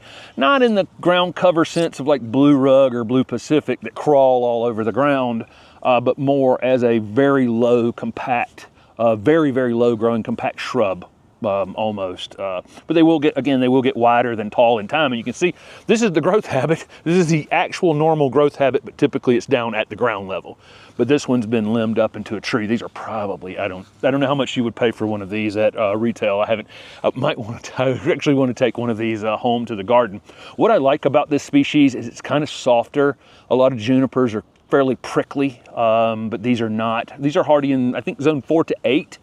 They have this incredible blue hue. We don't have the opportunity to grow a lot of great blue junipers in the south, and this one is definitely zone 8 hardy. I grew it and planted it in Raleigh, and you can grow it in Charlotte and Atlanta and other zone 8 areas. It has this great blue hue year round, and again, just one of my absolute favorite all-time junipers. Pretty easy to grow. Make sure you're keeping them watered if it's abnormally dry at any time. Doesn't like wet feet, but it also doesn't like to get super, super dry either. So that's Blue Star Juniper. This is a really neat Thuja occidentalis called bowling ball. You're gonna see on tags it gets 30 inches tall, something like that. Obviously, this one's in a 7-gallon container. It's almost that tall already. So I think it will get a little bit taller than that in the ground. So let's say 3 to 4 by 3 to 4 ultimately, but can be kept smaller. I think the most interesting thing, just like other Thuja occidentalis, which are native to North America, they're soft to the touch. But the big characteristic for me about this plant is how it holds its color year round. So I'm filming this at the beginning of April, and a lot of these Thuja occidentalis dwarfs like this will turn rust colors, burgundy colors, all kinds of things during the winter time. And this one keeps this beautiful kind of lime green color right through the winter. As it flushes out in the spring, it'll have kind of a chartreuse new growth to it. I don't want to call it that, but it is a light green coloration in the new growth, so it's changeable during that time of year. But I just love this thing. It's super, super soft. You can shear it in the late winter if you want to kind of control the size on it a bit.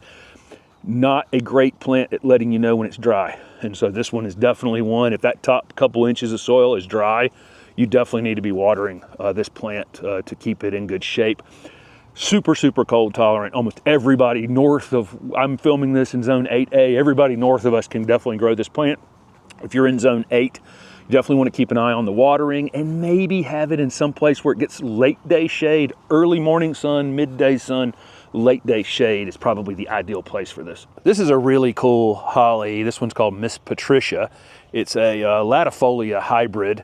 It looks absolutely wicked, but these actually aren't bad at all. It's kind of wild. I mean, I guess you could figure out how to hurt yourself in here if you tried long enough, but it's actually pretty soft to the touch. You can see this really upright, narrow habit. These have been sheared a bit to keep them this narrow, but it does have a narrow, upright habit. A little slower growing. This one's actually considered a dwarf for an upright holly. So in about 10 years, this one will be 8 to 10 feet, something like that. Ultimately get taller than that, you know, in the future, but kind of a little slightly slower to get there. Probably fits a lot of what people are thinking about for a screening plant. I mean, that's kind of the sweet spot, right? 8 to 10 feet, something like that. Very full down to the ground.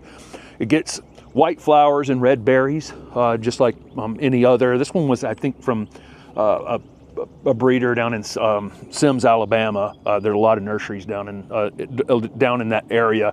Again, I really am drawn to this one when you see it. It has a slightly smaller foliage, slightly slower growing, but ultimately, you know, sometimes we get that screening plant that grows 3 feet a year and then have regrets when it's 40 feet tall. So this one may take you a couple years longer to get there, but I think it's going to be well worth the wait. Again, corner foundation plant as well would be another option for this one. This is an Osmanthus heterophilus called Corihimi. Really awesome Osmanthus. It has the same leaves as the other plants in this species, but they're only about a ½ inch long. So it has this really wild, compact habit. I believe Ted Stevens was the person who brought this one back from Japan, and I think I had read that he thought they was only going to get 2 or 3 feet because it was, you know, had this really tiny foliage on it compared to the rest of the plants in this species, but it gets quite a bit bigger than that. So, but you can control the size of it any size you want, but ultimately it's going to get pretty big, a little slower growing than some of the other Osmanthus that we could have. Hardy in zone 6 to 9, but definitely in zone 6. If you're doing an Osmanthus like this, you're probably going to, not out on the edge of the property in zone 6A, someplace that's slightly more protected. Blooms like crazy, has great fragrance on it. Sometimes these can be, sometimes a few of these Osmanthus can be a little shy to flower initially. So it might take a couple years in the ground before you're seeing flowers on them. They bloom in the cool season when the soil temperature starts to drop, the days get a little bit shorter, you'll see the flowers on these. And again, they're incredibly fragrant like other Osmanthus. And this one just has such a cool habit. And it can be really sheared very tight. We've seen these sheared very tight or allowed to just kind of grow as a looser form. And they'll get some size on them in the future. But you can, again, keep it any size you want. This is kind of a fun one. This is Chamaecyparis obtusa gracilis, otherwise known as slender Hinoki cypress. This one grows very fastigiate, upright, if it's allowed to. It can be, if it ever gets top pruned, you know, if you start pruning on the top of it, it will get wider. So I've seen them a little bit wider, but if you just let this thing grow, it becomes this very unusual, almost like telephone pole like growth on it in the future. Just like other Chamaecyparis obtusas, it's soft to the touch. All these false cypresses, so they kind of play nice in our gardens. This one's hardy in zone 4 to 8. In zone 8, it probably would appreciate not being in sun for 15 hours in July. So if you can put it where it'll get a lot of morning sun, early afternoon sun, and late day shade, that's probably beneficial overall to these. But I just think it has one of the more interesting growth habits for conifers. And again, it can become kind of a screening plant, but not super full. Be a great corner addition to a foundation planting, and or just as a standalone super interesting piece where you just leave it alone, see what it does. If you planted 5 of these, you wouldn't get 2 that looked alike. If you just let them go and let them do their thing and become kind of whatever it does, it does. This is a Thuja occidentalis called yellow ribbon. So it's an upright, narrow Thuja occidentalis. Occidentals are native to the northeast United States and up into Canada. So they are native to North America, but really in much colder areas. Steph and I have seen these out in the areas where they're native to, in the woods up in Canada, and way north in New York. So I'm going to say they're hardy in zone 3 to 7. But if we can grow them in zone 8, we just have to have a little bit of afternoon shade on them. Soft to the touch, very fastigiate, upright growth habit on yellow ribbon.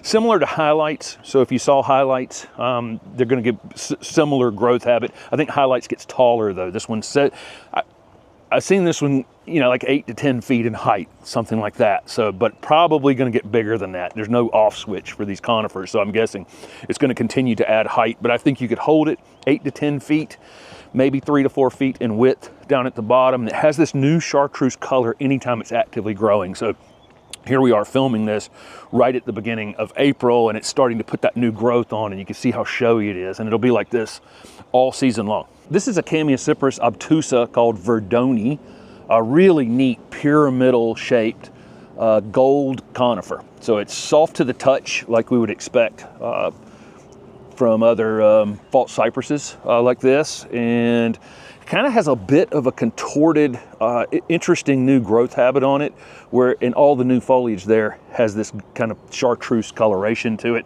Ultimately, again, kind of a pyramidal habit on this one, so it might get 8 feet in height and 5-6 feet in width. Ultimately, you could probably control that width just a bit on this plant. It's going to be slow growing, especially to start, and then probably pick up a little bit in time. These are not going to be as heat tolerant. So whereas I think most Chamaecyparis obtusa, we could definitely say they're going to be hardy in zone 4 to 7 for sure. In zone 8, I think we're going to have to give this just a little bit of afternoon protection. We need to get some direct sun on it so we can get this gold color on it. Otherwise, it'll be green if it's in too much shade. But in zone 8, I think you're going to want to protect it up in zone 8 in the Pacific Northwest. No problem at all. They can where it doesn't get quite as hot, it won't be an issue. But for us, midsummer, in zone 8, it might be a little bit hot for them. This is a great plant, and I love all of these false cypresses because, again, they're soft to the touch. Most of these aren't great at letting us know they're dry, so if you are putting them in a hotter area of the country, make sure you're watering them when it's abnormally dry. This is luster leaf holly, or Ilex latifolia, probably most known as the plant that's been hybridized to create a lot of other popular hollies that are out on the market. Screenplay is one of those. Mary Nell is one of those. It's been around for a long, long time. It has, in this 3-gallon container, you're not going to get anything out of this in what I'm saying. These leaves, as this plant gets larger, these leaves can become the size of magnolia leaves. They're really wild, 8-inch long leaves on a holly. They're serrated on the edge, but it doesn't hurt at all. It's nothing like any kind of other holly, and that's one of the reasons this one's going to be used in hybridization, because you can take the points off the Ilex cornutus, okay, by using this plant. These are dioecious, meaning they need a male and a female to produce the fruit. They get beautiful orangey red berries on them, and a lot of them, but you do need a male. Most of the plants that have been the named varieties that have been introduced, this is just the straight species, but most of them that have been introduced over the years are all female. So requiring a male is what you need to do if you want the berries. You don't need them. This thing can get 50 or 60 feet tall, which is true of a lot of hollies that are actually sold out in the world, but you know, they'll be tagged however they're going to be tagged. But you can shear this to whatever size you want. It's going to have a kind of a pyramidal habit on its own with very, very lustrous green dark leaves. This is Gardenia jasminoides variegata, or variegated gardenia. This is an upright grower. There's actually trailing gardenias that grow kind of flat to the ground, and there's a variegated version of that if you want a variegated one that grows lower, but this one is the upright version. These are stretching for light a little bit because I think they're being grown in a little bit too much shade, so they're typically a little fuller than what you're seeing here, and they have an incredibly striking variegation. So we talk about variegated plants, sometimes it's just a little slash of yellow or a little spot of white. This truly has a vivid variegation on it. You can see it from a mile away. These get the double white flowers that you would expect on a gardenia that are very fragrant. I've never found that you get as many. It doesn't flower as well as something like August Beauty gardenia, which would basically be the green leafed equivalent to this. Probably 6 to 8 feet in height over some period of time. This one definitely needs part shade. You can grow August Beauty gardenias. Most of them part shade is kind of best overall, but you can grow that one out in a little more sun, and I've seen it in the middle of golf courses. They're just irrigating them to do that. But this plant is going to need part shade, or it's going to burn in the summer months, which is then you're playing this game where it's stretching a bit because it's in a little bit too much shade. But I think it's worth growing regardless, even if you're getting less flowers, even if it's not quite as thick growing as some other gardenias, because the variegation is just so showy. And in a place we're in a pine forest here, basically, where these are being grown, and in these kind of long shadows on a cloudy day like this, you can just see them from a mile away. This is Aucuba japonica marmorata. It's absolutely one of the showiest of the Japanese Aucubas, or spotted laurels, sometimes people will call them. Typically, gold dust Aucuba, the main spotted laurel that you'll see, has little yellow spots, or all white or slightly yellow spots on it. This one's like an improvement of that, where the spots have almost run together. There's so much more color in this plant overall. Moderate grower to about 6 feet tall, probably take 10 years to get there, something like that. This is a female clone. You need a male plant in order to get the berries on these female selections of Aucuba japonica, but you can see how showy this one is and why I'm overall drawn to it. So it basically, we'll call this gold dust that's got more dust than gold dust has, and really shows up well. These are for part shade or shade conditions typically, and evenly moist soils typically, but they'll adapt to almost any shade conditions that you have. And this is going to be a good low screening plant, or the front of your border for other type of screening plant, because it is evergreen. This is Aucuba japonica pictorata. This one's been around for a long time. It's one I grew at my nursery. It has this brighter center yellow in what we would call a spotted laurel. A lot of times these are referred to as spotted laurels because here's what like gold dust Aucuba looks like, and there's a few other varieties out, named varieties out in the world that have these spotting like this, but this one adds this bright yellow center. I will say that this is one of the most variable plants I have ever grown or produced. 50% of them will be the showiest thing you've ever grown, and 50% of them will be, you know, have less of that yellow in there.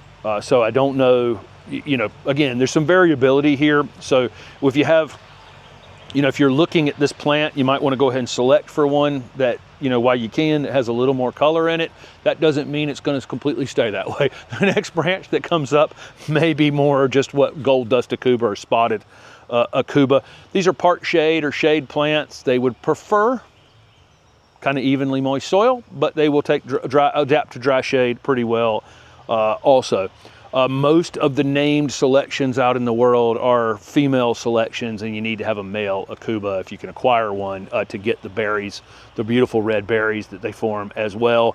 This one, pretty vigorous grower overall in comparison to some of the others. I mean, I've seen this one in the ground, you know, a little over 6 feet tall and 5 to 6 feet in width, something like that. You could definitely keep it smaller than that if you wanted to. You could do some late winter, early spring pruning on it if you want to do that. But really great compact habit, beautiful, beautiful, striking plant. I love these really bright chartreuse colors in shaded areas because they really brighten, you know, long afternoon shaded areas, you know, especially in the spring and in the fall, you know, they really just show up from a mile away.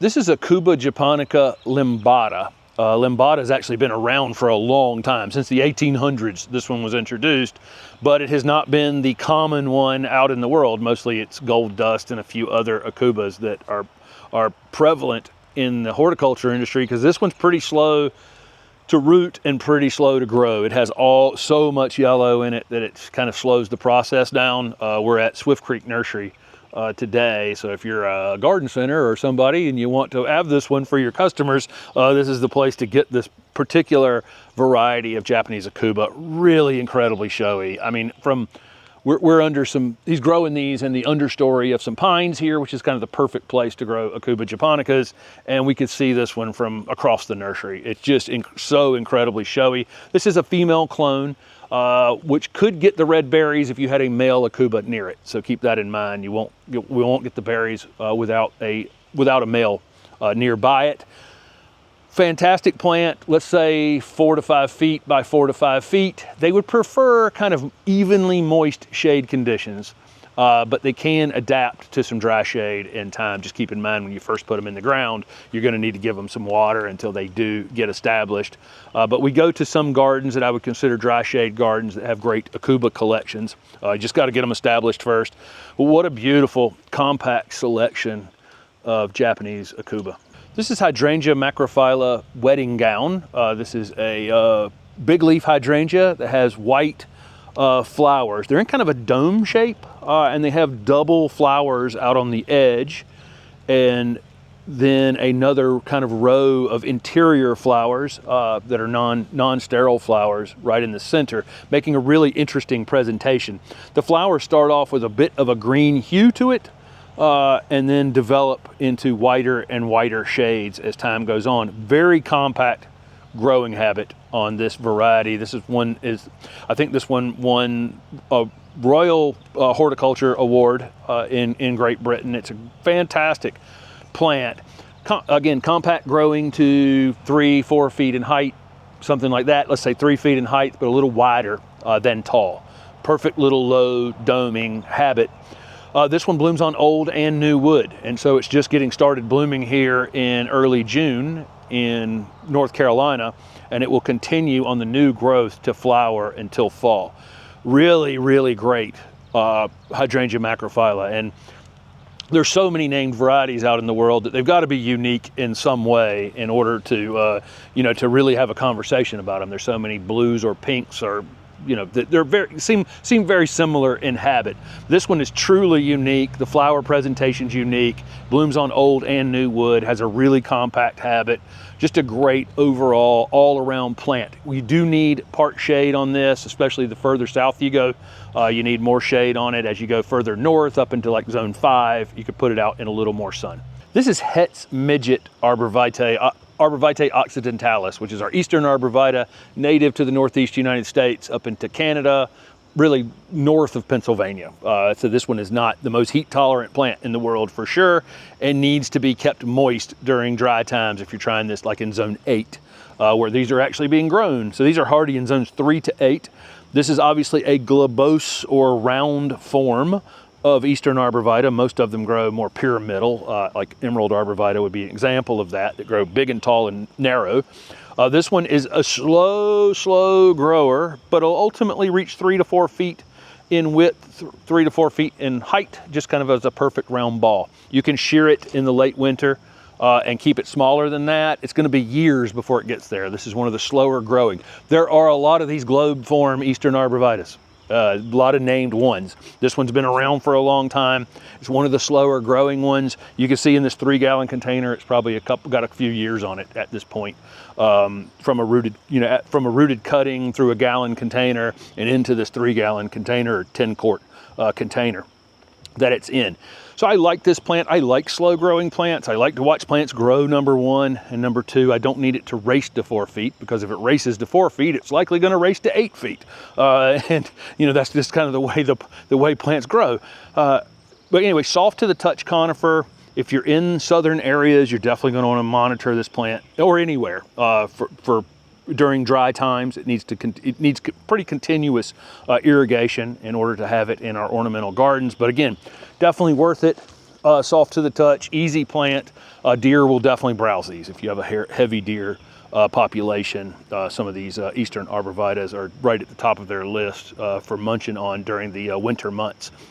So we're talking about using plants that are both aesthetically pleasing and functional to your ideas of your foundation planting.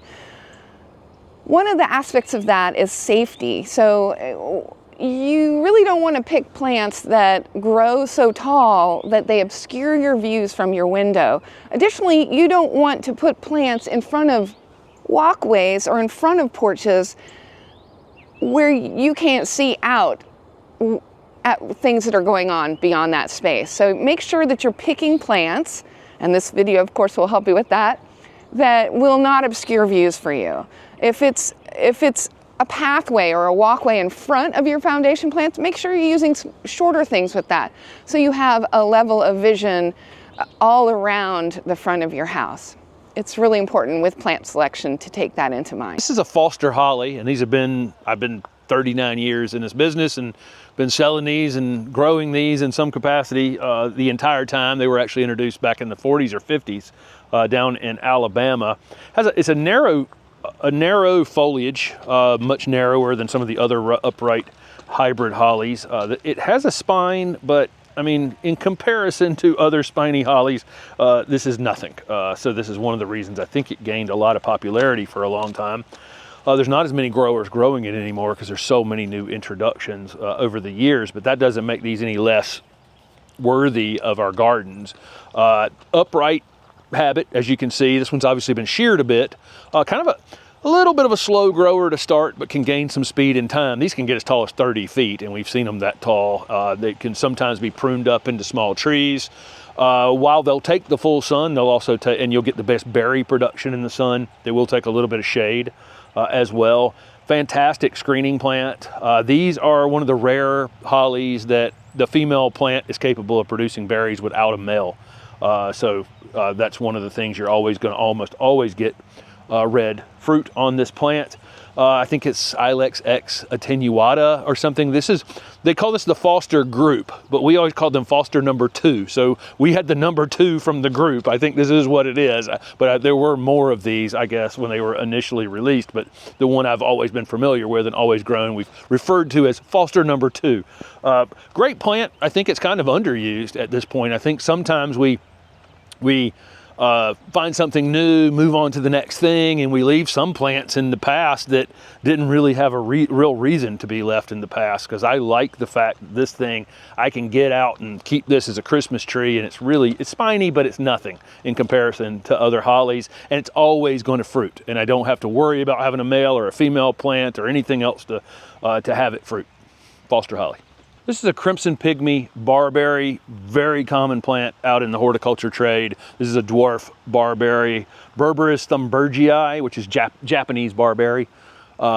These named selections are supposed to be less invasive overall, but they will revert back to Japanese barberries potentially. They can just revert back and then produce the berries, which are invasive. There's some places up in the northeast where these Japanese barberries just grow wild in the ditches up there.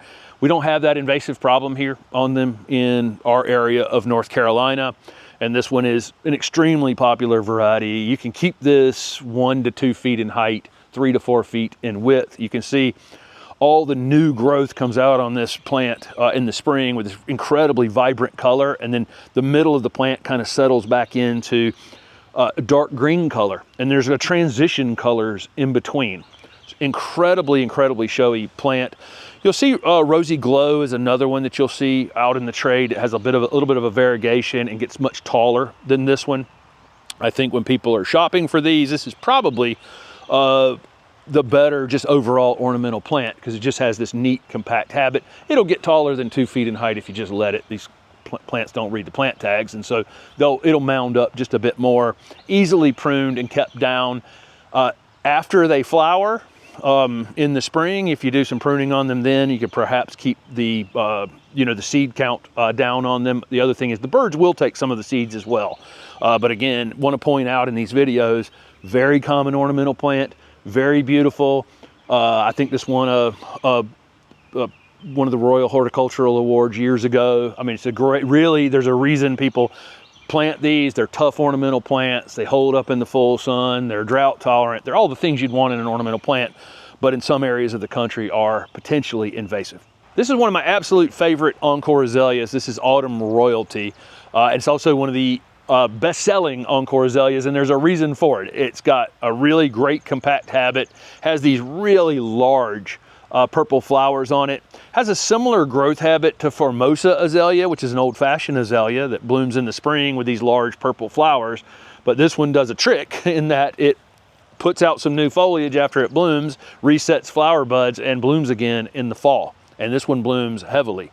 This one can get some size on it, and you can kind of tell when you're shopping for azaleas that, if you're looking at ones with kind of larger leaves on them, they're probably going to get some size on them.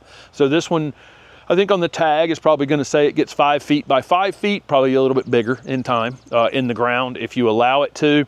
You can prune these after they spring flower, and that will create some branching, and any of that new growth and new branches are going to set additional flower buds for the fall. They can, in southern areas where you have slightly longer season, you can also end up with a summer bloom. They can end up blooming 3 times a year. Typically up here in the Raleigh area where I'm at, in zone 8A or 7B, we get a spring flower and a fall flower. I like this plant. This is a great plant for low hedging. Okay, really great plant for low hedging. And I think some of these larger growing azaleas are undervalued for their ability to create hedges, and where you don't want something that's necessarily 40 feet tall and you want something that you can maintain somewhere around 6 foot in height. Perfect plant for that. This is an interesting azalea. This is an evergreen azalea that blooms in the spring starts off with what looks like kind of a green flower that turns bright white in time. It's called hardy gardenia. Not to confuse anyone with a gardenia, it's an azalea. It just happens to have a gardenia looking flower. So it's a nice double flower. And again, it starts off with kind of a green hue to it and then turns white. One of the neat things about this plant is this plant has will typically start to rebloom again a little bit in the fall. So it's always had, we have Encore azaleas, which are bred to bloom heavily in the spring and then heavily again in the fall. This is one that actually just kind of does a little bit of that on its own. It doesn't come back into full bloom in the fall, but it will definitely have some flowers during that time. Another nice thing is it's really nice, dark, rich green foliage, really great compact habit on this plant. So whether it flowered or not, it's just a nice leafy evergreen shrub.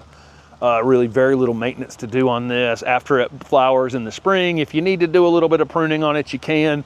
We've seen these much older plants in gardens, and I can always identify this one because it has that greenish hue and that white flower. 3 to 4 feet in height, 3 to 4 feet in width. Pretty easy to keep them there kind of permanently. Probably would add some size slower to it if you never pruned it beyond that. But want to point this one out because I think it is unique amongst evergreen azaleas, that it will repeat bloom in the fall just a little bit.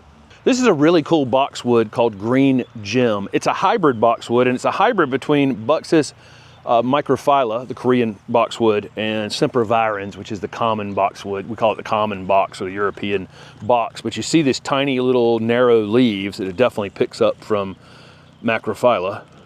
Really cool plant. It has this really tight growth habit, teeny tiny leaves, perfect for any kind of boxwood planting you'd want to do. If you want to make this have some sort of formal garden, or you just want to use them one-off. We use boxwoods one here and one there in the garden because they really do kind of settle the eye in a garden just full of chartreuse things and variegated things and things growing all different kinds of shapes and sizes and everything. It is nice to have something in there that's just kind of, a little round ball or a little pyramid or whatever nature that boxwood has. But I really like this one. Incredibly soft textured plant, very different than we would consider. Some boxwood varieties are kind of rigid when you touch them. This one right here is very soft to the touch. Maintenance wise, you prune them whenever you want to prune them, but I wouldn't prune them much later than about midsummer because, if you get a flush on them very late in the season, they could it may try to flush back out, and that would get burned. Same thing coming out of winter. Some of these boxwoods will try to wake up a little too early, and then they're susceptible to a little bit of a late frost. If you're in an area that gets a lot of late frost, you may want to do your pruning after or closer to your average last frost date, rather than some of these evergreen shrubs. I'll prune them back in February, but my average last frost date isn't until April 15th. This thing may grow after you prune it. That's what I'm saying. So maybe wait a little while longer. But what a great soft textured boxwood. When we're doing videos on boxwoods, you're like, well, what is the difference? They're all green little balls. This one is truly interesting plant. This is a Chamaecyparis obtusa, or Hinoki cypress. It's called Nana lutea. So lutea is one that gets new gold tips on the foliage. This is Nana lutea, which is the dwarf version of it. So this one, you could keep this one under 5 feet pretty much permanently if you want to. It's got a little bit of a pyramidal habit to it, but you see this, we're shooting this in June, so it's lost a little bit of that at this point, but anytime it's flushing out, it has a kind of a chartreuse coloration to it, just kind of gold tips, basically. Soft to the touch, really. This is one of those plants that just kind of defines Asian gardens, really. We have we have a dwarf Hinoki cypress that's just pure green in our garden, and it's just one of our main focal plants in the garden. This one could even more so be a focal plant in the garden. Again, we could shear this thing and keep it smaller, and I've seen these kept very small as little like 3 foot tall Christmas trees, but you could also have it as a 5 foot tall Christmas tree, or you could not shear it at all and have it be a looser kind of open form. But again, I love these plants. They're pretty easy overall to grow. This is not a plant though that you let get bone dry in the garden. Some of these conifers don't respond well to that. They need to have even moisture, not wet, but even moisture throughout the season. So if you go through some sort of dry period, you give this a little bit of moisture. If you're going to do any pruning on it, shaping on it, trying to make it thicker or more interesting, or try to bonsai it, it's a bonsai candidate for sure. Most of those things are going to be done in late winter, that would be the torture period of time for it. And then it'll just flush out from that. And that little bit of pruning you do and that little bit of extra branching you get is going to offer you more of this color during the spring and early summer. There are a lot of lantana varieties and types out in the world, and some of them are cold hardy enough for us to grow as perennials in zone 7 and 8. Others are only hardy in Some are only hardy in like zone 10 and 11, but everybody can use them in the country for annuals. So those of you using them as annuals, you can grab any lantana that you're drawn to, white ones, yellow ones, orange ones, red ones, whatever, because you're just going to use them seasonally. But for us here in Raleigh, North Carolina, where we're in zone 8, so anybody zone 7B, zone 8, there are a group of them that are cold hardy. Chapel Gold is one example of that. It needs to be spring planted if you're in cooler areas or if you're testing the boundaries of it so that it has a season under it before it goes to sleep. But Chapel Gold is a great kind of a yellowish orange color. There is a Chapel Yellow that is a slightly more, I would call, pure yellow, but this one has a little bit of an orangey feel to it. It's a ground cover one, so those of you who don't want something like Miss Huff, which is also hardy here, but it gets 4 or 5 feet tall in the future, this one you can keep this one under 2 feet high all season long. Nothing will outbloom these lantana. They're just tough as nails. They go to sleep in the wintertime. There is some invasive nature to them in Florida and much further south than us. Our winters control that. The fact that they go to sleep in the wintertime seems to prevent them from seeding out in any way here in our area. So it's not an issue for us. Really great plants. Nothing's going to outbloom this. You're going to get all the different kinds of pollinators that you'd want to draw into your gardens. Butterflies, hummingbirds, bees will visit these all summer long. There are, so this one's going to grow 1 to 2 feet in height and as wide as you want to let it get. And each seasonally as it wakes up year to year, it's probably going to try to get bigger faster because it's going to be more established in time. But you can take this and just cut it half. You can cut it in half in midsummer without any problem. Barely slow it down. It'll be back blooming in a week or two and bloom right up until frost typically. This is a Chamaecyparis piscifera. The common name for these is saguaro. Cypress is what you'll hear them called. Its common name. This is one called Vintage Gold. Vintage Gold is kind of a dwarf version of it, kind of slow growing also because of the chartreuse color. It can ultimately reach about 5-7 feet in height, maybe 3 to 5 feet in width, something like that ultimately. Kind of Christmas tree shape, but interesting habit. You know, not really going to be, you could shear it probably tighter than that. But it's one of those plants, this is a plant that you add to your garden as kind of a center point or a focal point maybe in the center of a bed. If you want to allow it to reach its full size, again, it's going to do that kind of slowly. These are hardy in zones 5 to 8. And, or, you know, alternative to putting one in the center of a bed and having it be the highlight, you can actually put a grouping of these and shear them and keep them much smaller. So that's your choice. You could shear them into a little mounding habit or allow a central leader to kind of take over in time if you want to. These are soft to the touch, really easy to grow. I will say the further south you go, these chartreuse, these conifers that have the chartreuse new foliage will bleach a little bit in the full sun. So a little bit of late afternoon protection on them would probably limit that a little bit. We're filming this in June and you can see they've gone from that kind of crisp chartreuse color to a little bit of white showing up in them out here in the sun. No big deal overall, but what a great plant for highlighting a spot in your garden. And, you know, sitting here next to a darker green emerald arborvitae like this or some other dark green color that would really make this stand out. This is Thuja occidentalis, little giant. Thuja occidentalis is just called Eastern arborvitae. Most folks are going to be familiar with like emerald arborvitae or de Groot's arborvitae or just the straight species of Thuja occidentalis that's native up in the northeast United States and up into Canada. Most of them grow upright and tall. This one, Little Giant, grows as a little ball, and it grows as a little ball on its own without any pruning. This probably has never really required any pruning to do this. It doesn't read the tag, I will tell you, on all of these little globe arborvitaes like this. They'll get whatever size they're going to get in time if you never prune them, but you can shear this and keep it 1.5 feet tall if you wanted to, 2 feet tall, 3 feet tall, whatever. I think probably it's going to come with a tag that says 3 to 4 feet or something like that ultimately. But again, I've seen some of these globe arborvitaes just continue to creep up in time. What I'll say on these is when I say they're native, so this is a native to to the U.S. and to Canada. It's native to north of Pennsylvania. So they're hardy in zone 3 to 8, but here in zone 8 in Raleigh, this is not a plant we're gonna let get dry. So this, you need to have kind of in the back of your mind, a list of plants in your garden that are the plants that when it starts to get slightly dry in the summertime, they're on the watering list. A lot of other plants, you know, heck, even probably this Cryptomeria that's next to it would, once established, really not have to think about it all that much. But some of these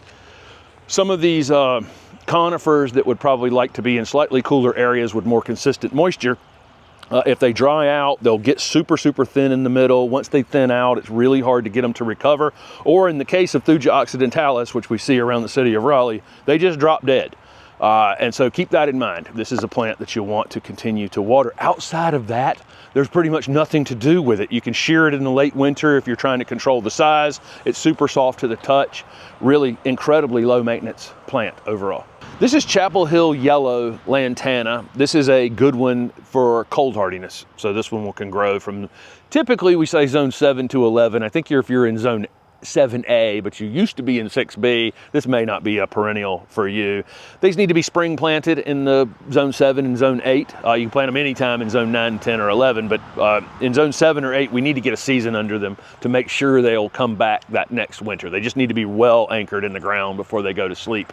And sometimes I will say, they could go to sleep in a really ugly way where it just stayed warm through the fall and then got hit by with a freeze that killed it. Don't give up necessarily. You know, you can try again the next year. Once you get one established of these ones that are kind of hardy here, they'll come back year to year. So this is Chapel Hill Yellow, Chapel Hill Gold, Miss Huff.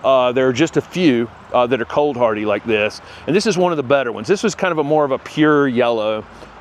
There's Chapel Hill Gold and New Gold, which are kind of more of an orangey yellow than this one is. So this one's just more of a vibrant yellow. These need full sun. They're tough plants. This is almost a ground cover lantana. So think about this one only getting about 1 to 2 inches. There's a native bee on visiting that one. We're filming early in the morning, but the bees are just starting to wake up now. But native bee showing up for these. You'll get bees, butterflies, hummingbirds visiting these. They never stop blooming all summer long. But again, this one only gets about 1 to 2 feet in height, wide as you want to let it get during the growing season, and then freeze knocks it back to the ground during the winter time. If you need to control the size you can plant this along the sidewalk, and when it comes out on the sidewalk too far during the summer, you just cut it back to the edge again and it'll flush back out and start blooming. These just, anytime they're actively growing, they'll be throwing flowers out, and a little bit of pruning sometimes can create some additional branching, which will increase the amount of flowering you get during the summertime. This is a Chamaecyparis or false cypress or Hinoki cypress called Crypsi. Beautiful gold foliage. This one's a pretty common one out in the trade. We'll see quite a bit. It can get pretty big in time. It's a slow to moderate growth rate, especially with this kind of gold chartreuse foliage like this. This new gold foliage slows it down somewhat, but it can reach 15 feet in height in time, probably 6 to 8 feet in width over that same amount of time. But it can be sheared and kept much smaller than that if you want to. And again, it's going to be slow to get there. This plant could be bonsai'd. This plant could be turned into almost any shape or size you'd want to. It can really be sheared very tight into a Christmas tree shape. But I think it's best just to allow this plant to be in a spot where it can get big and do its thing, because it has this kind of lateral branching like this, and then kind of pendant foliage like this that hangs off the edge. And you can kind of see that even in a small container, how it just reaches out and then puts those foliage tips down just a bit and kind of shows them off. It's obviously showing them off to the sunlight or whatever it's doing, but nicely it shows them off to us as well. This is a good medium-sized screening plant, although pretty slow growing. So this one's upright and narrow ligustrum, not a particularly, again, fast-growing ligustrum. This is a curly leaf ligustrum, or Ligustrum coriaceum. This is not to be mistaken for a Ligustrum japonicum recurvifolium, which is the large growing ligustrum that happens to have a little bit of curl in the leaf. This is truly a curly leaf ligustrum, and it has almost a stunted or muted leaf on it that folds and turns and is really super, super interesting. Pretty much always grows in this upright, narrow habit that you see in these containers, but I can tell you from my experience growing this plant, this one's a little bit slower. So if you're looking for something that's upright and narrow, that's faster growing, there's probably something better for you. But the fact that it doesn't grow that fast means that you can probably keep this plant around 4, 5, 6 feet tall in the future, well out into the future. So once it gets to, you know, up to near the height you want to keep it, you just start flat topping it. You can shear the sides on it. This is a very slow growing kind of mutant-like ligustrum that it's not probably not used as much as it should. The nursery that we're at is Panoramic Farms over in Charlotte, and this is a beautiful crop of these. They're all very similar in habit, but I wouldn't expect if you got 6 of these that you'd line them up that all 6 of them are going to behave the exact same way. It's just not that kind of plant. It's more of a specimen type plant, but it'll work as a small screening plant if you want something that's 4, 5, 6 feet tall. This is definitely another option for medium-sized screening plants. This is sky pencil holly. I've talked about it many times on the channel over the years. It's obviously an upright, narrow-growing Japanese holly, so it's not a prickly holly, also not a showy fruiting holly. It's just really meant to have this upright, narrow growth habit on it. These can be kept anywhere from the height they are when you're buying this one in this 3-gallon container that's 2 feet or so right now, all the way up to 12 or 14 feet if you want to. I think it's best not to let them get that tall though, because they do tend to splay open in the future. Snow or ice or wind can definitely hurt this plant. They're moderately fast growing and pick up speed in time, and you can just take the thing and flat top it. So you can just grab a hold of some place on it and you know, literally hold it together and cut it off just like that at whatever height you want to keep it. These can be lined up like soldiers. Let's say you have a patio or something like that and you want to basically be able to sit down in a chair and not be seen. You know, you can keep this little wall, you know, keep a wall about like this, and then you can stand up, you know, and see over it. So some sort of low hedging, you know, plant if you wanted to do that, or again, as a single specimen plant, because it's interesting, right? Because there's not a lot of things that grow like this. But I do think, again, I would keep the height somewhere between 4 and 6 feet, something like that. That seems to be the sweet spot where the thing's able to get water up into the top of itself and then also be sturdy enough to not splay open and split in the future. This is a really nice new crop of Goshiki Osmanthus. Goshiki, mentioned this one many times on the channel. There's an individual plant video if you want to go back and learn more about Goshiki Osmanthus, but Goshiki means 5 colors in Japanese, and so when this thing leaves out in the spring, it has kind of a pinkish red new foliage on it, and then it settles into these interesting variegations, and brighter in the newer growth and kind of darker green in the older growth on the plant. It looks wicked, like it would just eat you alive, but it's not really at all. It does flower and it gets fragrant flowers like other Osmanthus, but I've said many times it takes years for this thing to bloom for some reason. It's a little bit shy to flower, that's what I would say initially, but once it's established in the ground for a while. One at J.C. Ralston Arboretum, around 8 feet tall. I think if you see this on a tag, you're going to see 3 to 6 feet, somewhere in that range, typically for the height, but it will get bigger than that like any other leafy evergreen plant. You could shear these pretty hard in the late winter, early spring into either pyramidal shapes or upright narrow shapes, or however you want to keep them. And then that new foliage will come out on it, and it's super, super striking against that variegation. This is Obsession Nandina from the Southern Living Plant Collection. This is a really great Nandina. It is one that doesn't flower, so it doesn't have the invasive tendencies that other Nandina domesticas have. It turns this, has this incredible red color on it. So when it's actively growing, the new growth is kind of reddish. And then in the winter, the old growth from the previous year's growth turns this really, really vivid red color. You can see these from across the field. It's really going to be hard to, in this blown out sunlight out here, to really tell how vivid red these Obsession Nandinas are.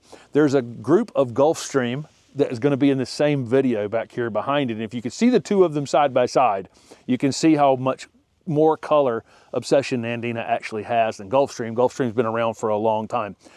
Both of these can be maintained or maintainable at, let's say, 2 feet in height up to probably a little over 4 feet in height, something like that in time. So I would prefer to, you know, once they get up into this range like this, probably to do a little bit of pruning on them after that initial flush every season. Then you can get another flush on them later. And then that keeps this really full, compact habit that the top of that plant will turn this bright red color in the wintertime. And then down in the plant, it's green, and it produces this really interesting two-tone color during the winter months. There's nothing more showy in a winter garden than this Obsession Nandina. This is Gulfstream Nandina, and if you followed the channel since the old house, I actually had 3 Gulfstream Nandinas next to my, on the west side of my foundation. This is a perfect plant for the west side of a foundation, because this, when the sun gets over on that side and it can really is cooking in the afternoon, and that brick foundation holds that heat in overnight, there's not a lot of plants that really will tolerate that.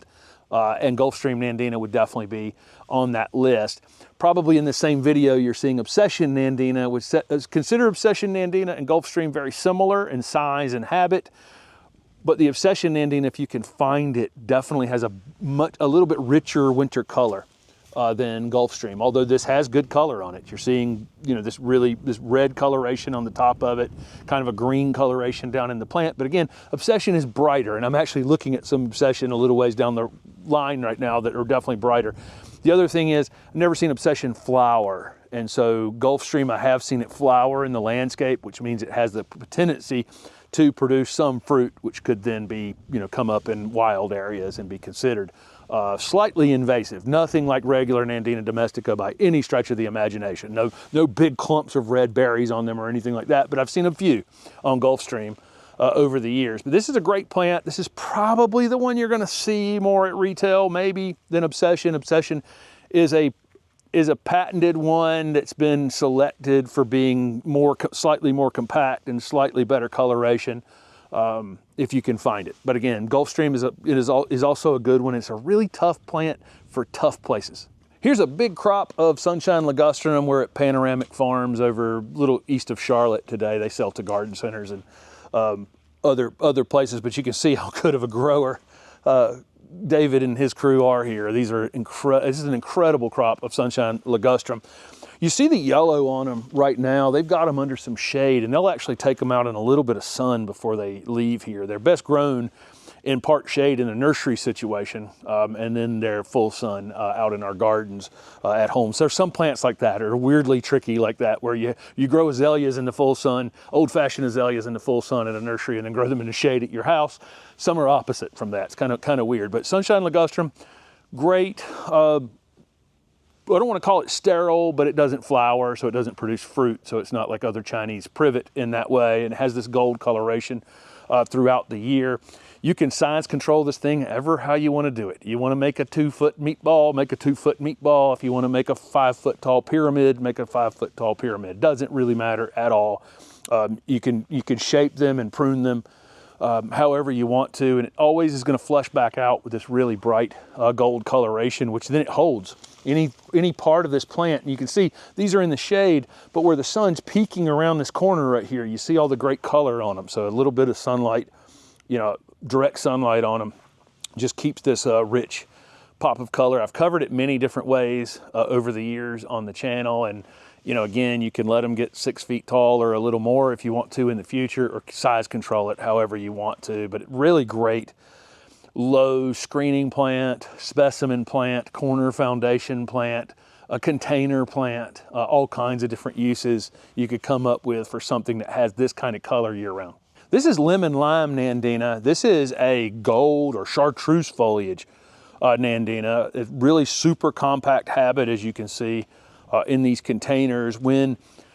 Anytime they're actively growing, they're covered in this kind of chartreuse new foliage, and then they typically have an outer layer on them. These are actually being grown under a little bit of shade here, and it's helping the plant, it's helping to grow the plant, you know, stretching them a little bit, but they'll actually move them out into some sun. They'll take the shade off the top of them. This is a retractable shade cloth that's over my head here. They'll retract that shade, put a little sunlight on them, they'll turn that really bright, rich golden color, and then they'll send them out to retail for garden centers or landscapers or whoever, you know, in the spring. We're filming this in February, so it doesn't really matter all that much. You're not selling many plants in February, but as soon as the sunlight hits these things, they basically turn to sunlight. And this is an amazing Nandina.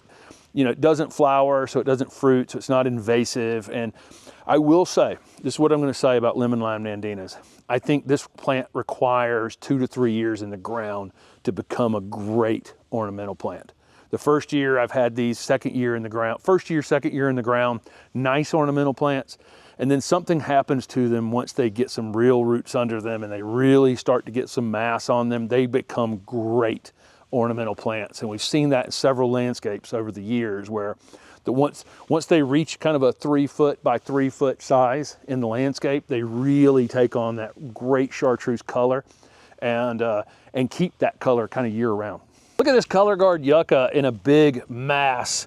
Amazing thing about this plant, this is February. I'm in a plant nursery that is literally covering all of their plants in the nursery because there's 14 degrees coming in the next few nights. They don't even put these yucca pot tight. This thing is so cold hardy. It's cold hardy up to zone 4 or 5.